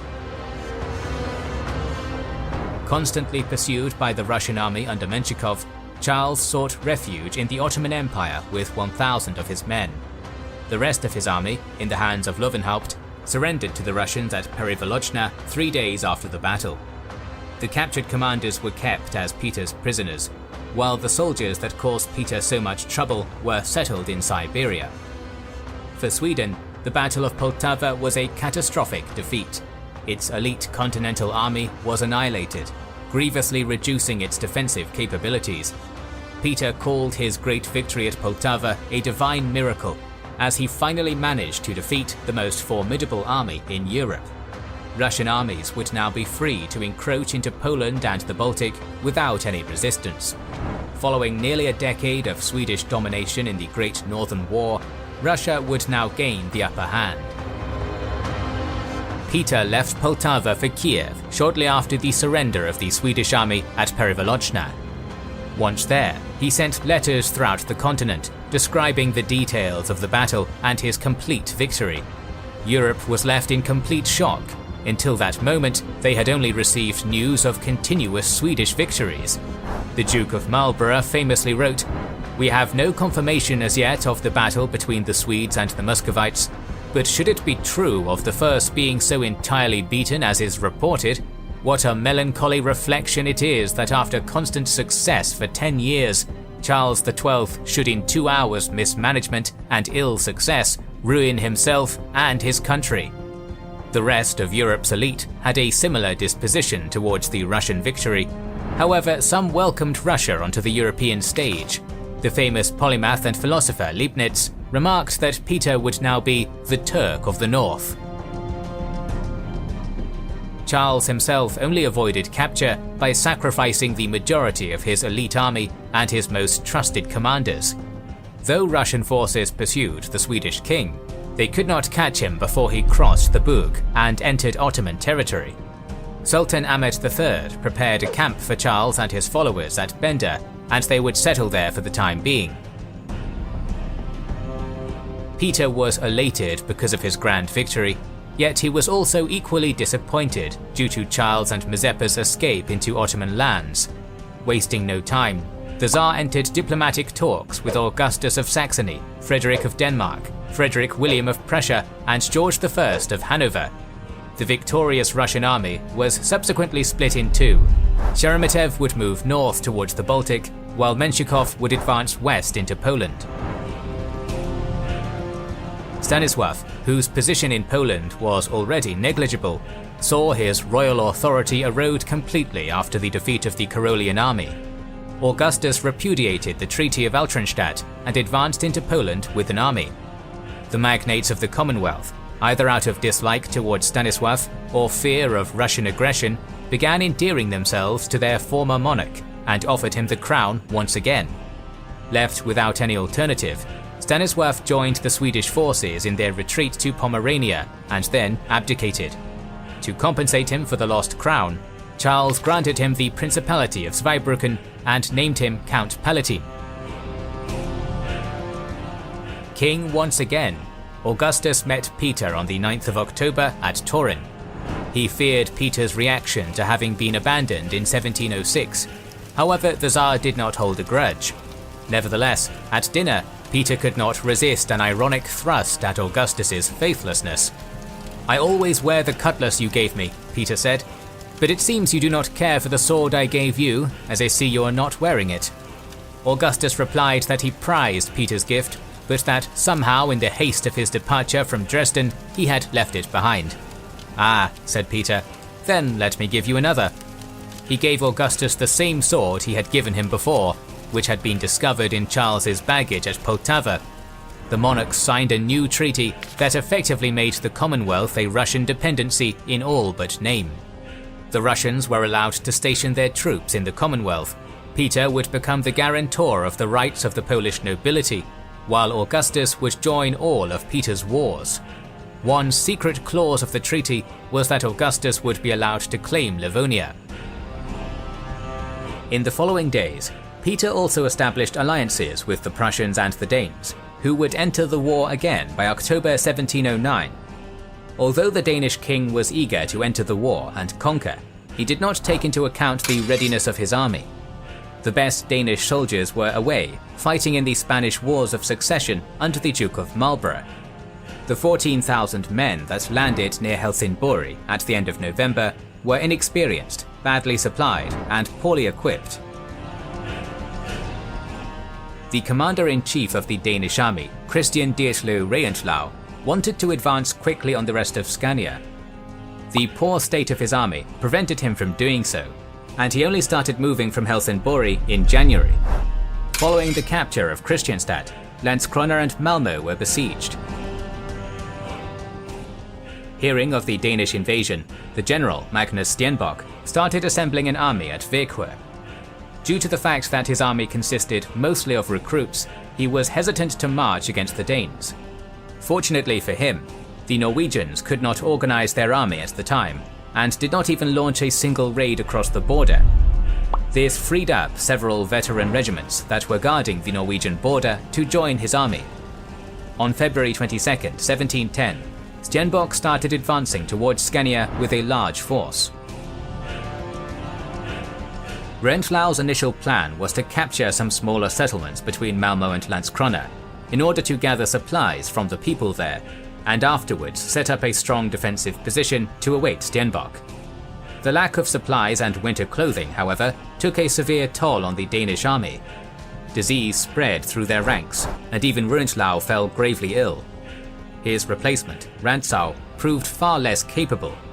Rantzau abandoned his position in the south of Scania and moved back towards Helsingborg. Stenbock did not actively look for a big confrontation at the time, as he wanted to train his soldiers. On the 8th of March, Stenbock arrived with his army at Flensburg, 10 kilometers to the northeast of Helsingborg. Later, Stenbock marched his army towards Helsingborg, placing it between Palcheskog and Pilsudsvagen. Rantzau placed his army in a wide line in front of Helsingborg, facing Krupp. On the 10th, at 11 in the morning, the fog lifted and both armies were surprised to find each other in such positions. Both armies had approximately 14,000 men, with cavalry placed on the wings and infantry in the center. The Danish also had several artillery pieces, however the exact number is unknown. Meanwhile, the Swedish army had 34 guns. Seeing that his left flank was vulnerable, Rantzau sent his artillery to Ringstorpshøjden, while the rest of his army wheeled towards the open plains where the Swedes were. Stenbock's forces came under heavy artillery fire around 12:30. Instead of attacking them directly, Stenbock moved his army to the left and sent his left wing to Drottninghøg to outflank the Danish right. Rantzau went himself to attack and rout the flanking force on the right. Although it was a brave move on his part, this left the army in a difficult place regarding communication. In order to not lose contact with their right flank, the Danish center started moving towards the right as well. Some of the cavalry on the Swedish right used this opportunity to attack the Danish center. The Danes managed to push them back with the help of their left flank. However, this left many gaps in their lines. Rantzau's heroic actions earned him a shot in the chest, and the Danish right collapsed together with their leader. The right flank lost cohesion and retreated towards Helsingborg, and the left followed suit. The center still believed that the right was in front of them. Due to lack of command and communication, the first line kept advancing, while the second stopped moving. At that point, the Swedish infantry charged, covered by their cannons. The Swedish cavalry on the left subsequently converged on the flanks and rear of the center. The Danish center broke after some fighting, with only the Home Guard and a Grenadier Corps holding up a fierce defense. The Home Guard fought almost to the last man, taking many Swedes down with them. The Danish right formed a defensive line at Ringstorpshøjden, although they were forced to retreat after the Swedish left's relentless onslaught. At 3 in the afternoon, the Danish Grenadier Corps retreated in peace to Helsingborg, and with that, the battle was over. The Swedes lost almost 3,000 men, while the Danes had 5,000 killed or wounded and another 2,600 captured. Not wanting to risk losing more men on an assault, Stenbock surrounded the city. The leaderless Danish army boarded their ships on the 15th and crossed the Sound, but not before destroying anything of value in the city, including killing all the horses. As a result of his victory, Stenbock was promoted to Field Marshal. The Battle of Helsingborg effectively marks the last time that the Danish tried to reclaim Scania. Ironically, at the beginning of the invasion, the Danish army had "now or never" written on their wagons. As Augustus was consolidating his power in the Commonwealth for most of 1710, and the Danish were rebuilding their armies at the same time, the western front of the war went through a lull for most of the year. The same cannot be said for the Eastern Baltic, though. Sweden's Baltic ports remained relatively undefended now that the Karolian army had capitulated. In July, Riga, Sweden's richest and most populous city, surrendered to the Russians after negotiating the restorations of old privileges for the Livonian nobility. According to the Treaty of Turin, Riga was supposed to be handed over to Augustus. However, the topic seemingly never resurfaced again. Dünemünde and Pernau fell in August, while Arensberg and Revel capitulated in September. The natural next move for Peter would have been towards Karelia and Finland. The Tsar already tried to take Viborg in 1706, however he was unable to do so because of a lack of supplies and proper artillery. With the war now going in his favour, he endeavoured to try again. In January 1710, Russian raiding parties started pillaging the countryside near Viborg. In February, the new garrison commander, Magnus Hoanstrael, received word that a large army was gathering at St. Petersburg and Kotlin. He asked his superior, Yuri Liebecker, for more reinforcements. The incompetent governor was seemingly not interested in fighting the Russians or fortifying Viborg, as he only sent a few hundred men, keeping the rest to reinforce the forts of Kexholm and Nislot, modern-day Savonlinna. In fact, Liebecker left the city just a few days before the Russians arrived. In total, the garrison numbered around 3,500, with 10 to 15 cannons, while the Russians arrived with 13,000 men. In the years after the first siege of Viborg, the castle had been undergoing repairs. Be that as it may, part of the fortifications were still weak, like the southern Pantsalax bastion. The Russian advance guard arrived 15 kilometers west of Viborg in the middle of March and reached the suburbs of the city on the 21st. There they clashed with two Swedish regiments. The Swedes retreated to the city afterwards, but not before burning the grain stores. The Russian army immediately started preparing the siege works. Digging trenches proved to be a strenuous and time-consuming task, as the ground was stony and still frozen. Nevertheless, by the end of the month, they would start digging trenches on the eastern side of the fort too. On the 1st of April, the Russian artillery corps started bombarding Viborg. This did not have much of an effect, as only small guns could have been brought across the ice. By late April, both sides started suffering from supply shortages. The Russian forces did not conduct many raids in nearby towns and villages, as Swedish guerrilla fighters frequently killed Russian troops there. Regular Swedish sallies were also devastating for the Russian troops. The Russian Admiral General Apraksin started planning to storm the city. However, he reconsidered after Peter told him that he would suffer the consequences if it would fail. The siege continued without any major events until the beginning of May. On the 6th, a Swedish sally killed hundreds of Russian soldiers and set fire to a part of their gunpowder stores. The fort's cannons also managed to destroy or disable several Russian guns. With the ice and snow now melting, the Russians could afford to bring more troops and supplies for the siege. Liebecker asked for aid from the Swedish Navy, as only they could save Viborg if the Russians brought their full force. Relieving Viborg was not a priority for the Swedish Navy. In contrast, on the 11th of May, when Peter received Apraksin's letter that they only had a few days' worth of food left, he immediately set sail for Viborg through the still ice-covered sea. The ships arrived on the 20th, bringing the Russian besiegers precious food and another 100 guns. The unloading area was within shooting distance for the fort's artillery. To bypass this, the Russian ships flew Swedish colours and engaged in mock artillery battles with the men on the shore. The Swedish fleet finally reached the area in the last days of May. They didn't have a sufficient number of light ships though, so they couldn't engage the Russian fleet in any way. On the night of June 1st, the Russians opened a devastating artillery barrage that targeted the walls, the bastions, and the city itself.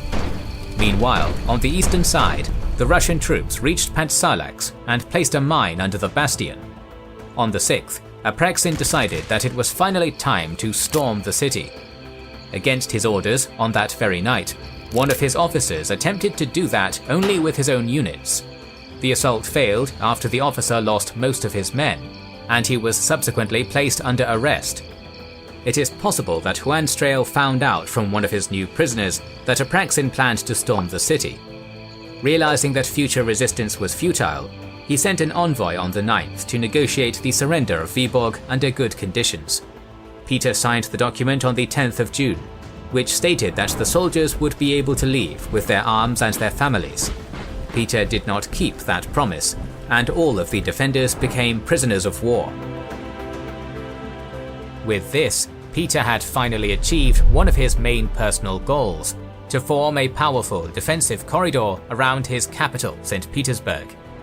The Russians led several offensives into Finland during the next 2 years. However, due to logistical issues, they were unsuccessful. No sooner had Charles taken refuge in the Ottoman Empire, Peter had begun sending letters to the Sultan requesting the Swedish king's extradition. These letters became increasingly threatening as the months passed, much to the annoyance of Ahmed. Taking the last of Peter's letters as a personal insult, the Sultan declared war on Russia in October of 1710. The Tsar was still under the impression of his victory at Poltava, and this prompted him to enter the war with a much smaller army than the Ottoman one, relying only on the support of Moldavia and Wallachia. This war, known as the Pruth Campaign, ended in a swift defeat for the Russians, with Peter himself only avoiding being captured due to the incompetence of the Ottoman Grand Vizier. The subsequent Pruth Treaty stipulated, among other things, that Peter would allow Charles free passage to Sweden. Charles would not use that right, however, instead choosing to remain in the Ottoman Empire to try and persuade the Sultan to attack Russia again.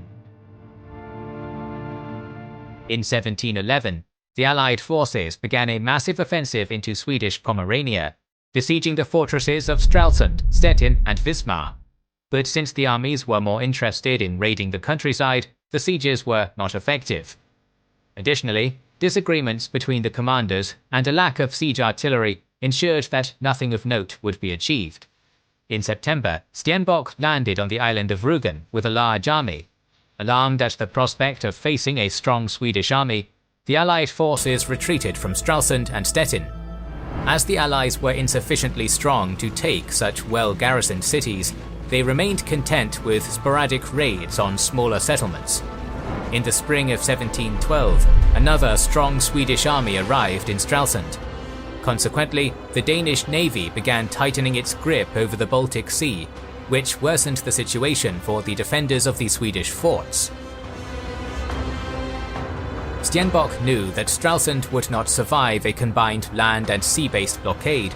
However, facing the combined Danish-Saxon-Russian army was not a feasible option either. In autumn, the Allied forces split up into two, so that one part could raid Mecklenburg. In the end, he decided on the latter option. Peter was in Dresden at the time, recovering from an illness. He was already furious because of the lack of coordination between the Allied commanders, and after hearing of Stenbock advancing towards Mecklenburg, he ordered his forces to engage in a pursuit without him. Stenbock advanced quickly, much faster than the Russian-Saxon armies did. On the 3rd of December, the Danish army encamped for winter quarters southwest of Wismar, near the town of Gadebusch. The Swedish army arrived at Wernau on the 14th, and by the 18th, they were already at Brusewitz, merely 10 kilometers away from the Danish army. At that point, the Russian army was south of Lake Schwerin and could not provide any assistance. Only a small Saxon cavalry detachment arrived to aid the Danish by the eve of the battle. Stenbock knew that any delay would be detrimental to his cause, so he marched his army through a snowstorm, arriving on the other side of the river on the morning of the 20th. Jobst von Scholtens, the leader of the Danish army, placed his forces behind a river and dense marshland near the village of Falkenstedt. The strong Danish defensive position made their leaders believe that the Swedes would turn south and try to cross the river at a safer point before attacking. After reconnaissance, however, Stenbock concluded that their only chance of victory would be through a full frontal assault. The Allied army was around 17,000 strong, with 8,000 Danish infantrymen, 5,000 cavalry, along with another 4,000 Saxon horsemen. The Swedish army had about 12,500 men, with 6,500 footmen and 6,000 cavalry. Both sides placed their infantry in the center and their cavalry on the flanks. The Swedes had 30 cannons, while the Danish had 14. Jobst von Scholten led the Danish army, Jakob von Flemming led the cavalry on the left flank. Stenbock led the Swedish army. At 1 PM, the Swedish artillery opened fire and the rest of their troops advanced.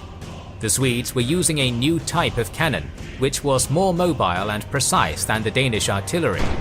Their artillery barrage not only managed to cover the advance of their troops, but also dealt heavy casualties to the Danish forces.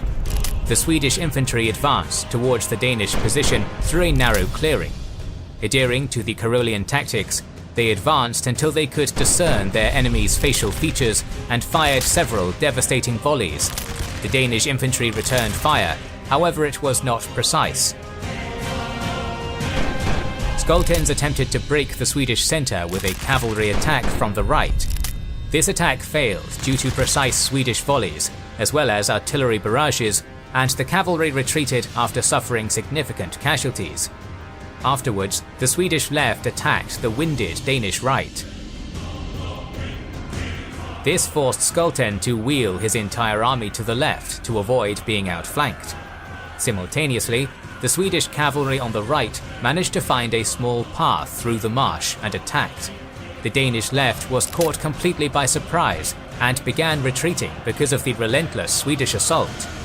The Allied army, though in a strong defensive position, was suffering from disorganization. Flemming, the leader of the Danish forces on the left, requested that the cavalry which was kept behind Wagenstedt be brought to the front on the morning of the battle.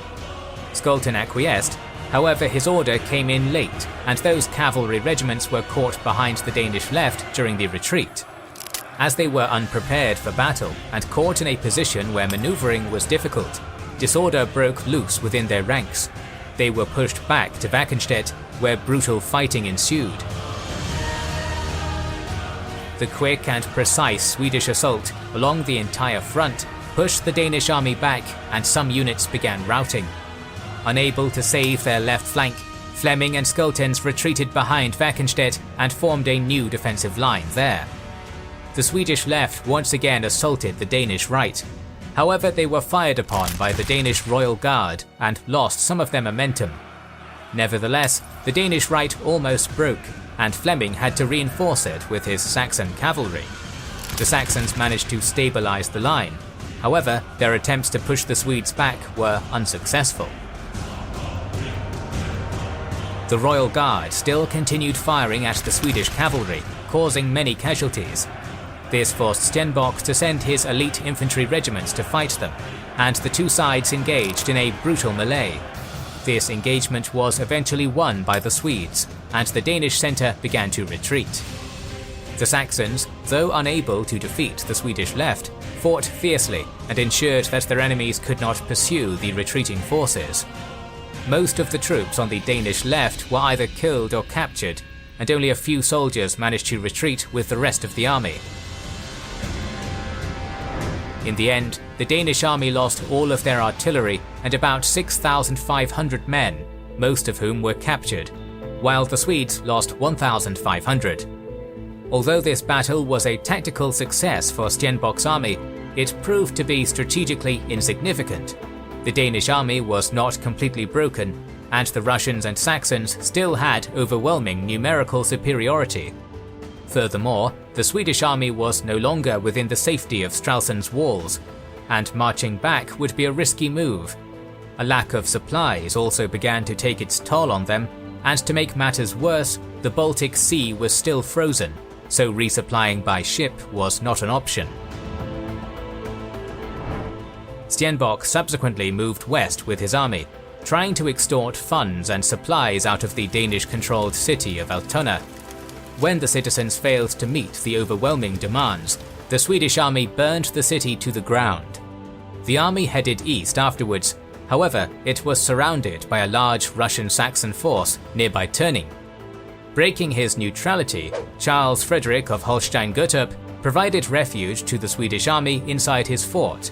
As with the Spanish War of Succession nearly over, the Duke expected aid from Great Britain and the United Provinces, just like in 1700. Their ships never arrived, and with hunger and disease running rampant throughout his army, Stenbock surrendered on the 13th of May. Having lost another army, Charles seemed to be in dire straits, with defeat being an increasingly realistic option. The Allied powers were more than willing to make peace with Sweden. Charles, adamant that he would not relinquish even an inch of land, refused even the most lenient offers. With the king so headstrong and averse to defeat, it became evident that war-weary Sweden would not sue for peace, at least not while Charles XII was still breathing. With Sweden's final great continental army neutralized, Peter I of Russia was finally able to retire to his new capital and enjoy his favorite pastime, the navy. The commander of the Russian army in Germany, Menshikov, had no time to celebrate after his victory. He besieged Sweden's 3 strongholds once again, and extorted a large sum of money from the city of Hamburg as punishment for aiding the Swedes. The Tsar would use that money to purchase several state-of-the-art ships from the Dutch. Even though he was winning on all fronts, Peter wished to make peace as soon as possible. Continuous wars had a devastating effect on Russia, and the threat of a new war with the Ottomans was looming. To his joy, however, Charles had been arrested by the Sultan for conspiracy, and Crimean raids were becoming increasingly rare. This allowed him to focus on Sweden's final frontier, Finland. With new troops and resources, Admiral Apraksin was able to swiftly advance into southern Finland. The new Russian navy played a pivotal role during the Finnish campaign, as supply shortages were the main cause of Russian failures there after the capture of Viborg. Peter refused to risk the expensive Dutch ships of the line for such operations, instead opting to use the much larger and easily replaceable galley fleet. By transporting his men behind the Swedish army, Peter was able to force General Liebecker to retreat several times, until he was finally replaced by a more capable commander. On the 8th of May 1713, a large Russian army was able to land near Helsinki. The Swedes, now under the command of Armfelt, managed to defend the city for some time. In the end, the size of the Russian army proved to be too much for the small Swedish force, and Armfelt ordered a retreat to Porvoo, though not before burning Helsinki and all of its supplies. In September, the Russian army captured Turku, thereby securing the entire southern coast of Finland. Around the same time, one of Sweden's strongholds in Pomerania, Stettin, fell as well. The city was immediately given to the Prussians, who did not have to fire a single bullet in the conflict. Stralsund and Wismar still held strong, however the Allied noose was tightening around them. At this point, the Swedish government in Stockholm did not view Finland as an important theatre in the war. Therefore, very little was done to combat the Russian fleet's dominance in the area, and Armfelt had to rely only on local recruits for his small army. After the fall of Turku, Armfelt placed his army in a defensive position near the next great Finnish city on the Russian warpath, Tampere. In October, he faced a 5 times larger Russian army at the Battle of Pelikkene. Armfelt took up defensive positions with his troops on an isthmus near Tampere, between the lakes of Palkanivesi and Malevesi. He had approximately 3,700 men under his command, with 2,200 footmen and 1,500 cavalry, together with 28 light field guns. The cavalry was placed a bit further from the rest of the troops, near the village of Malkila. Apraksin made his base in a village on the other side of the isthmus. His army numbered 14,000 men and 22 guns. The main Russian army was split in 2 halves, one led by Bruce and another by Golovin. 3 squadrons were also prepared especially for an amphibious assault, and they were led by Golitsyn. The battle started on the morning of the 17th of October. Apraksin realized immediately that the well-entrenched Finnish army was in an excellent defensive position. A frontal attack under such circumstances would have been extremely costly. Therefore, he opted to send Golitzin's amphibious assault units to the west side of the isthmus, while the main force feigned a full frontal assault. At the time when they reached the land near Melkila, the Finnish cavalry were still in their quarters. When they finally attacked Golitzin's men, it was already too late, as the prepared Russian soldiers repulsed them with ease. On the east side of the isthmus, Russian troops repeatedly tried to cross the river. However, they were beaten back with heavy losses each time. The mounting pressure on that side of the battlefield did have its purpose, as it diverted attention away from Golitzin's force. At the beachhead, increasing numbers of Russian troops started gathering. To combat this, Armfeldt sent his reserves there. The infantry performed well and killed many Russians. Nevertheless, the subpar performance of the Finnish cavalry proved critical for this battle. It did not take long for the Russian soldiers to rout them, and the infantry, heavily outnumbered, was forced to retreat. With the disorderly retreat of their western flank, the rest of the Finnish army risked being surrounded. Armfeldt also realized this and ordered the rest of the army to retreat. The soldiers there, emboldened by their success, refused to do so. It was only when the Russian cavalry crossed that they were persuaded to flee. Because of the delay, it was possible for the Russian cavalry to harass the retreating soldiers, forcing them to leave most of their artillery behind. Still, the Finnish army lived to fight another day, since they managed to retreat with minimal casualties. They lost around 800 men, while the Russian army suffered a similar number of losses. The two armies met once again at Napue in February 1714. This time around, the Finnish army was decisively defeated.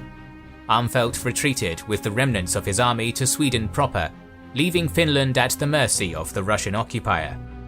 Peter had absolutely no ambition of conquering Finland, and viewed it merely as a bargaining chip to be used to strengthen his position at the negotiating table once the Swedes were actually willing to negotiate. Until then, the land would be thoroughly ravaged in what became known as the Greater Wrath or the Great Hatred. Until the end of the war, Russian soldiers would commit innumerable atrocities in Finland. Looting, rape, torture and murder were widespread, and a large number of Finns were forced to move inland. The Finns also engaged in guerrilla warfare, prompting further retaliation from the Russians. Thousands of men were taken as slaves to St. Petersburg to be used as forced labor in Peter's dockyards or on his many architectural projects. Many children were taken from their homes as well to be used as future soldiers and sailors. The plague had also struck Finland during the occupation, further devastating the area. As in Finland the Russians were at Sweden's doorstep, the ruling council finally decided to ramp up their efforts in the eastern Baltic. A strong Swedish navy under Admiral Vatrang was finally sent to Finland. With their navy unable to enter the Gulf of Bothnia, Russian troops in the areas north of Turku began suffering from supply shortages. The land-based supply routes were slow and insecure, forcing the Russians to divert further resources to the area, resources that Peter would have wanted to use elsewhere. In spring, the Russians finally decided to try to sail by the coast of western Finland. However, a small Swedish force sank most of their ships. In May, Vatrang sailed towards Revel to see if he could capture the city. Upon seeing the improved coastal batteries in the area and several Russian ships of the line moored in the port, he decided that it would be foolish to attempt any kind of assault on the city. Meanwhile, Apraxin sailed from Kronstadt with a large fleet, hoping to tempt Vatrang into a naval encounter in the shallow coastal seas. The two navies met near Cape Hanko on the 29th of June. Although numerically superior, the Russians had far weaker ships than their Swedish counterparts, and their sailors were less experienced. Knowing that his galleys would be decimated in the open sea, Apraxin withdrew all of his ships east of the peninsula, where he awaited further reinforcements from Helsinki. He also informed Peter, who was in Revel, of the situation, and requested that he bring all of the Russian ships of the line with him. Peter joined Apraxin on the 20th of July. However, he deemed the odds too unfavorable to bring his new ships. Galleys had one specific advantage in shallow seas compared to ships of the line. They depended on rowing and could move even when there was no wind. As Golitsyn and his men were now suffering from severe supply troubles, it was imperative for the Russian fleet to reach Turku as soon as possible. Peter's initial idea was to transport the galleys over the Hanko Isthmus. This idea was abandoned after a few days as the task was time-consuming and the ships were severely damaged. Vatrang was unaware that the Russian plan had failed and sent a detachment of 10 ships under Rear Admiral Arenhold to the north of the peninsula. The rest of the Swedish fleet sailed towards the Russian force. Unfortunately for Vatrang, the weather calmed down on the 26th, and his wind-dependent ships of the line could not move further than Hanko. Peter realized what kind of an opportunity had just presented itself, and he sent a vanguard of several ships to bypass Vatrang's fleet and engage Arenhold.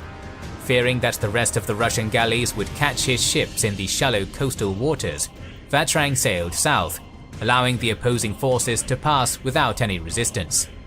Arenhold, also unable to move, was caught by the large Russian fleet. Apraxin initially tried to convince him to surrender without a fight. Arenhold refused, telling the envoys, "The king did not give me command of these ships so that I would surrender them without a fight. The Tsar can expect nothing from me and my subordinates other than strong resistance." The Swedish fleet consisted of 1 pram, 6 galleys and 2 skerryboats. The ships were arrayed in a semi-crescent in between 2 islands, with the pram in the center and 3 galleys on each side, while the skerryboats were placed behind the line and did not engage in the battle. Apraxin had 98 ships under him, mostly galleys and half-galleys. Only around a quarter of that number would actually engage in the battle. 11 ships in the center, 6 on each flank, and 4 small ones would later attack from behind. The battle started on the morning of the 27th with massive artillery barrages from both sides. The artillery duel was in no way decisive, with ships on both sides sustaining only minimal damage. The Swedish ships carried superior artillery compared to their Russian counterparts. Due to their numbers, the Russians would have won even during a prolonged artillery battle, though with far heavier casualties. With the smoke from the artillery providing cover, the Russian fleet advanced simultaneously towards the Swedish line. This had 2 effects. The Swedish boats would not be able to concentrate their fire as effectively, and the Russian ships would decisively outnumber the Swedish ones. All 11 ships in the Russian center were ordered to advance towards the Swedish pram, called Elephant. Not only was that ship of the line the biggest threat to the Russian fleet, but Peter also wanted to capture it for his own collection. As the Russian ships were approaching, the Russian soldiers and sailors fired at the Swedes with their rifles. The Swedes, who were already heavily outnumbered, could not even mount a proper defense due to relentless incoming fire. The Russian troops began boarding the Swedish ships, and fierce close-quarters combat ensued. The Swedes fought bravely. However, it was only a matter of time until Russian numbers overwhelmed them. To Arenhold's surprise, 4 Russian gunboats went through a narrow passage between the island on their left and the mainland. Those gunboats subsequently attacked the Swedish galleys on the left and captured or sank all of them. The Swedish galleys on the right fell one by one as well, with only the Elephant still resisting. After a fire broke out on the Elephant, Arenhold was captured and the ship was taken over by the Russians. In the end, the Swedish lost all of their ships and men, while the Russian casualties amounted to several hundred men. Though the battle had little to no effect on the Swedish navy, its implications were substantially foreboding. The Russians would now be able to launch devastating raids into Sweden, and the numerically inferior Swedish navy could do little to nothing about it. Indeed, the Åland archipelago was captured later that year, and Umeå was sacked. Vatrang retreated with his fleet to Sweden. However, his failing health prevented him from taking any initiative in the following years. The Swedish defeat caused a sense of panic in Stockholm, and the nobility felt that now it would only be a matter of time before the Russians struck at the capital. Having no other alternative, the Swedish Council of State sent a letter to Charles, informing him that they would start negotiations towards an achievable peace with the coalition unless he returned as quickly as possible. With the Sultan's appetite for war diminished, Charles made an obvious choice. Charles was now determined to reach his homeland, and he rode through Europe at a tremendous speed. He reached Stralsund in November, only 2 weeks after leaving Istanbul. In the following months, Charles started looking for new allies against the coalition. Frederick Wilhelm of Prussia was willing to join the war on Sweden's side in exchange for having Stettin recognized as his own. This did not go well with Charles's no-inch lost doctrine, so he refused. Prussia would enter the war against Sweden in 1715, the same year as Hanover did. In November 1715, a combined Danish-Saxon-Prussian army landed on the island of Rügen. Charles's attempt to stop their advance failed, and he was forced to return to Stralsund. The king's presence may have encouraged his men to continue their stalwart defense, yet the fall of the city was inevitable. With Stralsund surrounded on all sides, Charles left for Sweden on the 22nd of December, merely 2 days before the city fell. 15 years and 3 months after his departure, Charles was finally on the soil of his homeland. This left Sweden with only Wismar on the continent. However, the city fell in 1716 too. Bremen-Verden was partially occupied by Denmark and partially by Hanover. However, George I gained all of it after paying a substantial sum to the Danish king. In 1716, the Allied powers gathered their fleets in Copenhagen and planned a massive assault on the Swedish mainland, with Peter as its commander. Frederick IV of Denmark grew suspicious of Peter's Baltic ambitions, however, refusing to partake in any future actions. Frustrated at this lack of trust between allies, Peter called off the invasion. The loss of Sweden's last holdings on the continent gave both the people and the nobility hope that the war would finally end. Nevertheless, Charles was still determined to continue fighting. More war meant more men and more money, yet Sweden was devastated. Half the farmland was not cultivated because there were no labourers. Fisheries were abandoned. Foreign trade was ruined by the blockade of the Allied fleets. The fact that Charles was able to continue the war in spite of all this seems like nothing short of a miracle. This was only possible due to the appearance of Juri Heinrich von Goetz as Charles's advisor. His administrative skill allowed Charles to raise another army, though his brutal methods only caused further dissent within the kingdom. Goetz also used the distrust among the allies to strengthen Sweden's diplomatic position. By playing George I and Peter against each other, Charles received several relatively favourable separate peace offers. This would have allowed Charles to focus on recovering his Pomeranian possessions. Goetz continuously tried to convince Charles to accept peace with Russia, in what can only be described as a Sisyphean task. To his credit, he did manage to wear down the stubborn king to accept the loss of Karelia and Ingria. Charles invaded Norway in 1716 in order to knock Denmark out of the war. However, the campaign was slow and costly. Finally, it would all be for naught, as on the 30th of November 1718, Charles was shot in the head and killed while besieging Frederikshamn. Whether it was a bullet from the Norwegian defenders or from one of his own men is still a matter of intense debate, as both are distinct possibilities. The beleaguered Swedish army then returned to Sweden with their king's body. While crossing the Scandinavian mountains, thousands would die due to cold and starvation. The last hope of reviving the Swedish Empire died along with Charles. As Charles neither married nor sired any offspring, he was succeeded by his sister Ulrika Eleonora. She decided to renounce her absolute powers, and a period of parliamentary rule in Sweden would ensue. With his protector now dead, Goethe was also imprisoned and executed. Ulrika Eleonora would abdicate in 1720 in favour of her husband, Frederick of Hesse, who held virtually no power. In late 1719 and early 1720, Sweden signed the Treaties of Stockholm with Hanover and Prussia. Sweden ceded Bremen-Verden to Hanover and Stettin to Prussia. In the summer of 1720, Sweden and Denmark signed the Treaty of Frederiksborg, according to which Sweden would regain Wismar and Stralsund, while also losing their exemption from the Sound toll and paying war reparations to Denmark. Denmark would also gain part of Holstein-Gottorp. Saxony, the Polish-Lithuanian Commonwealth, and Sweden did not sign any peace treaty. Instead, they renewed the Treaty of Oliva from 1660. The last few years of the war were fairly quiet. Russian raids around Stockholm and Umeå are the only few exceptions.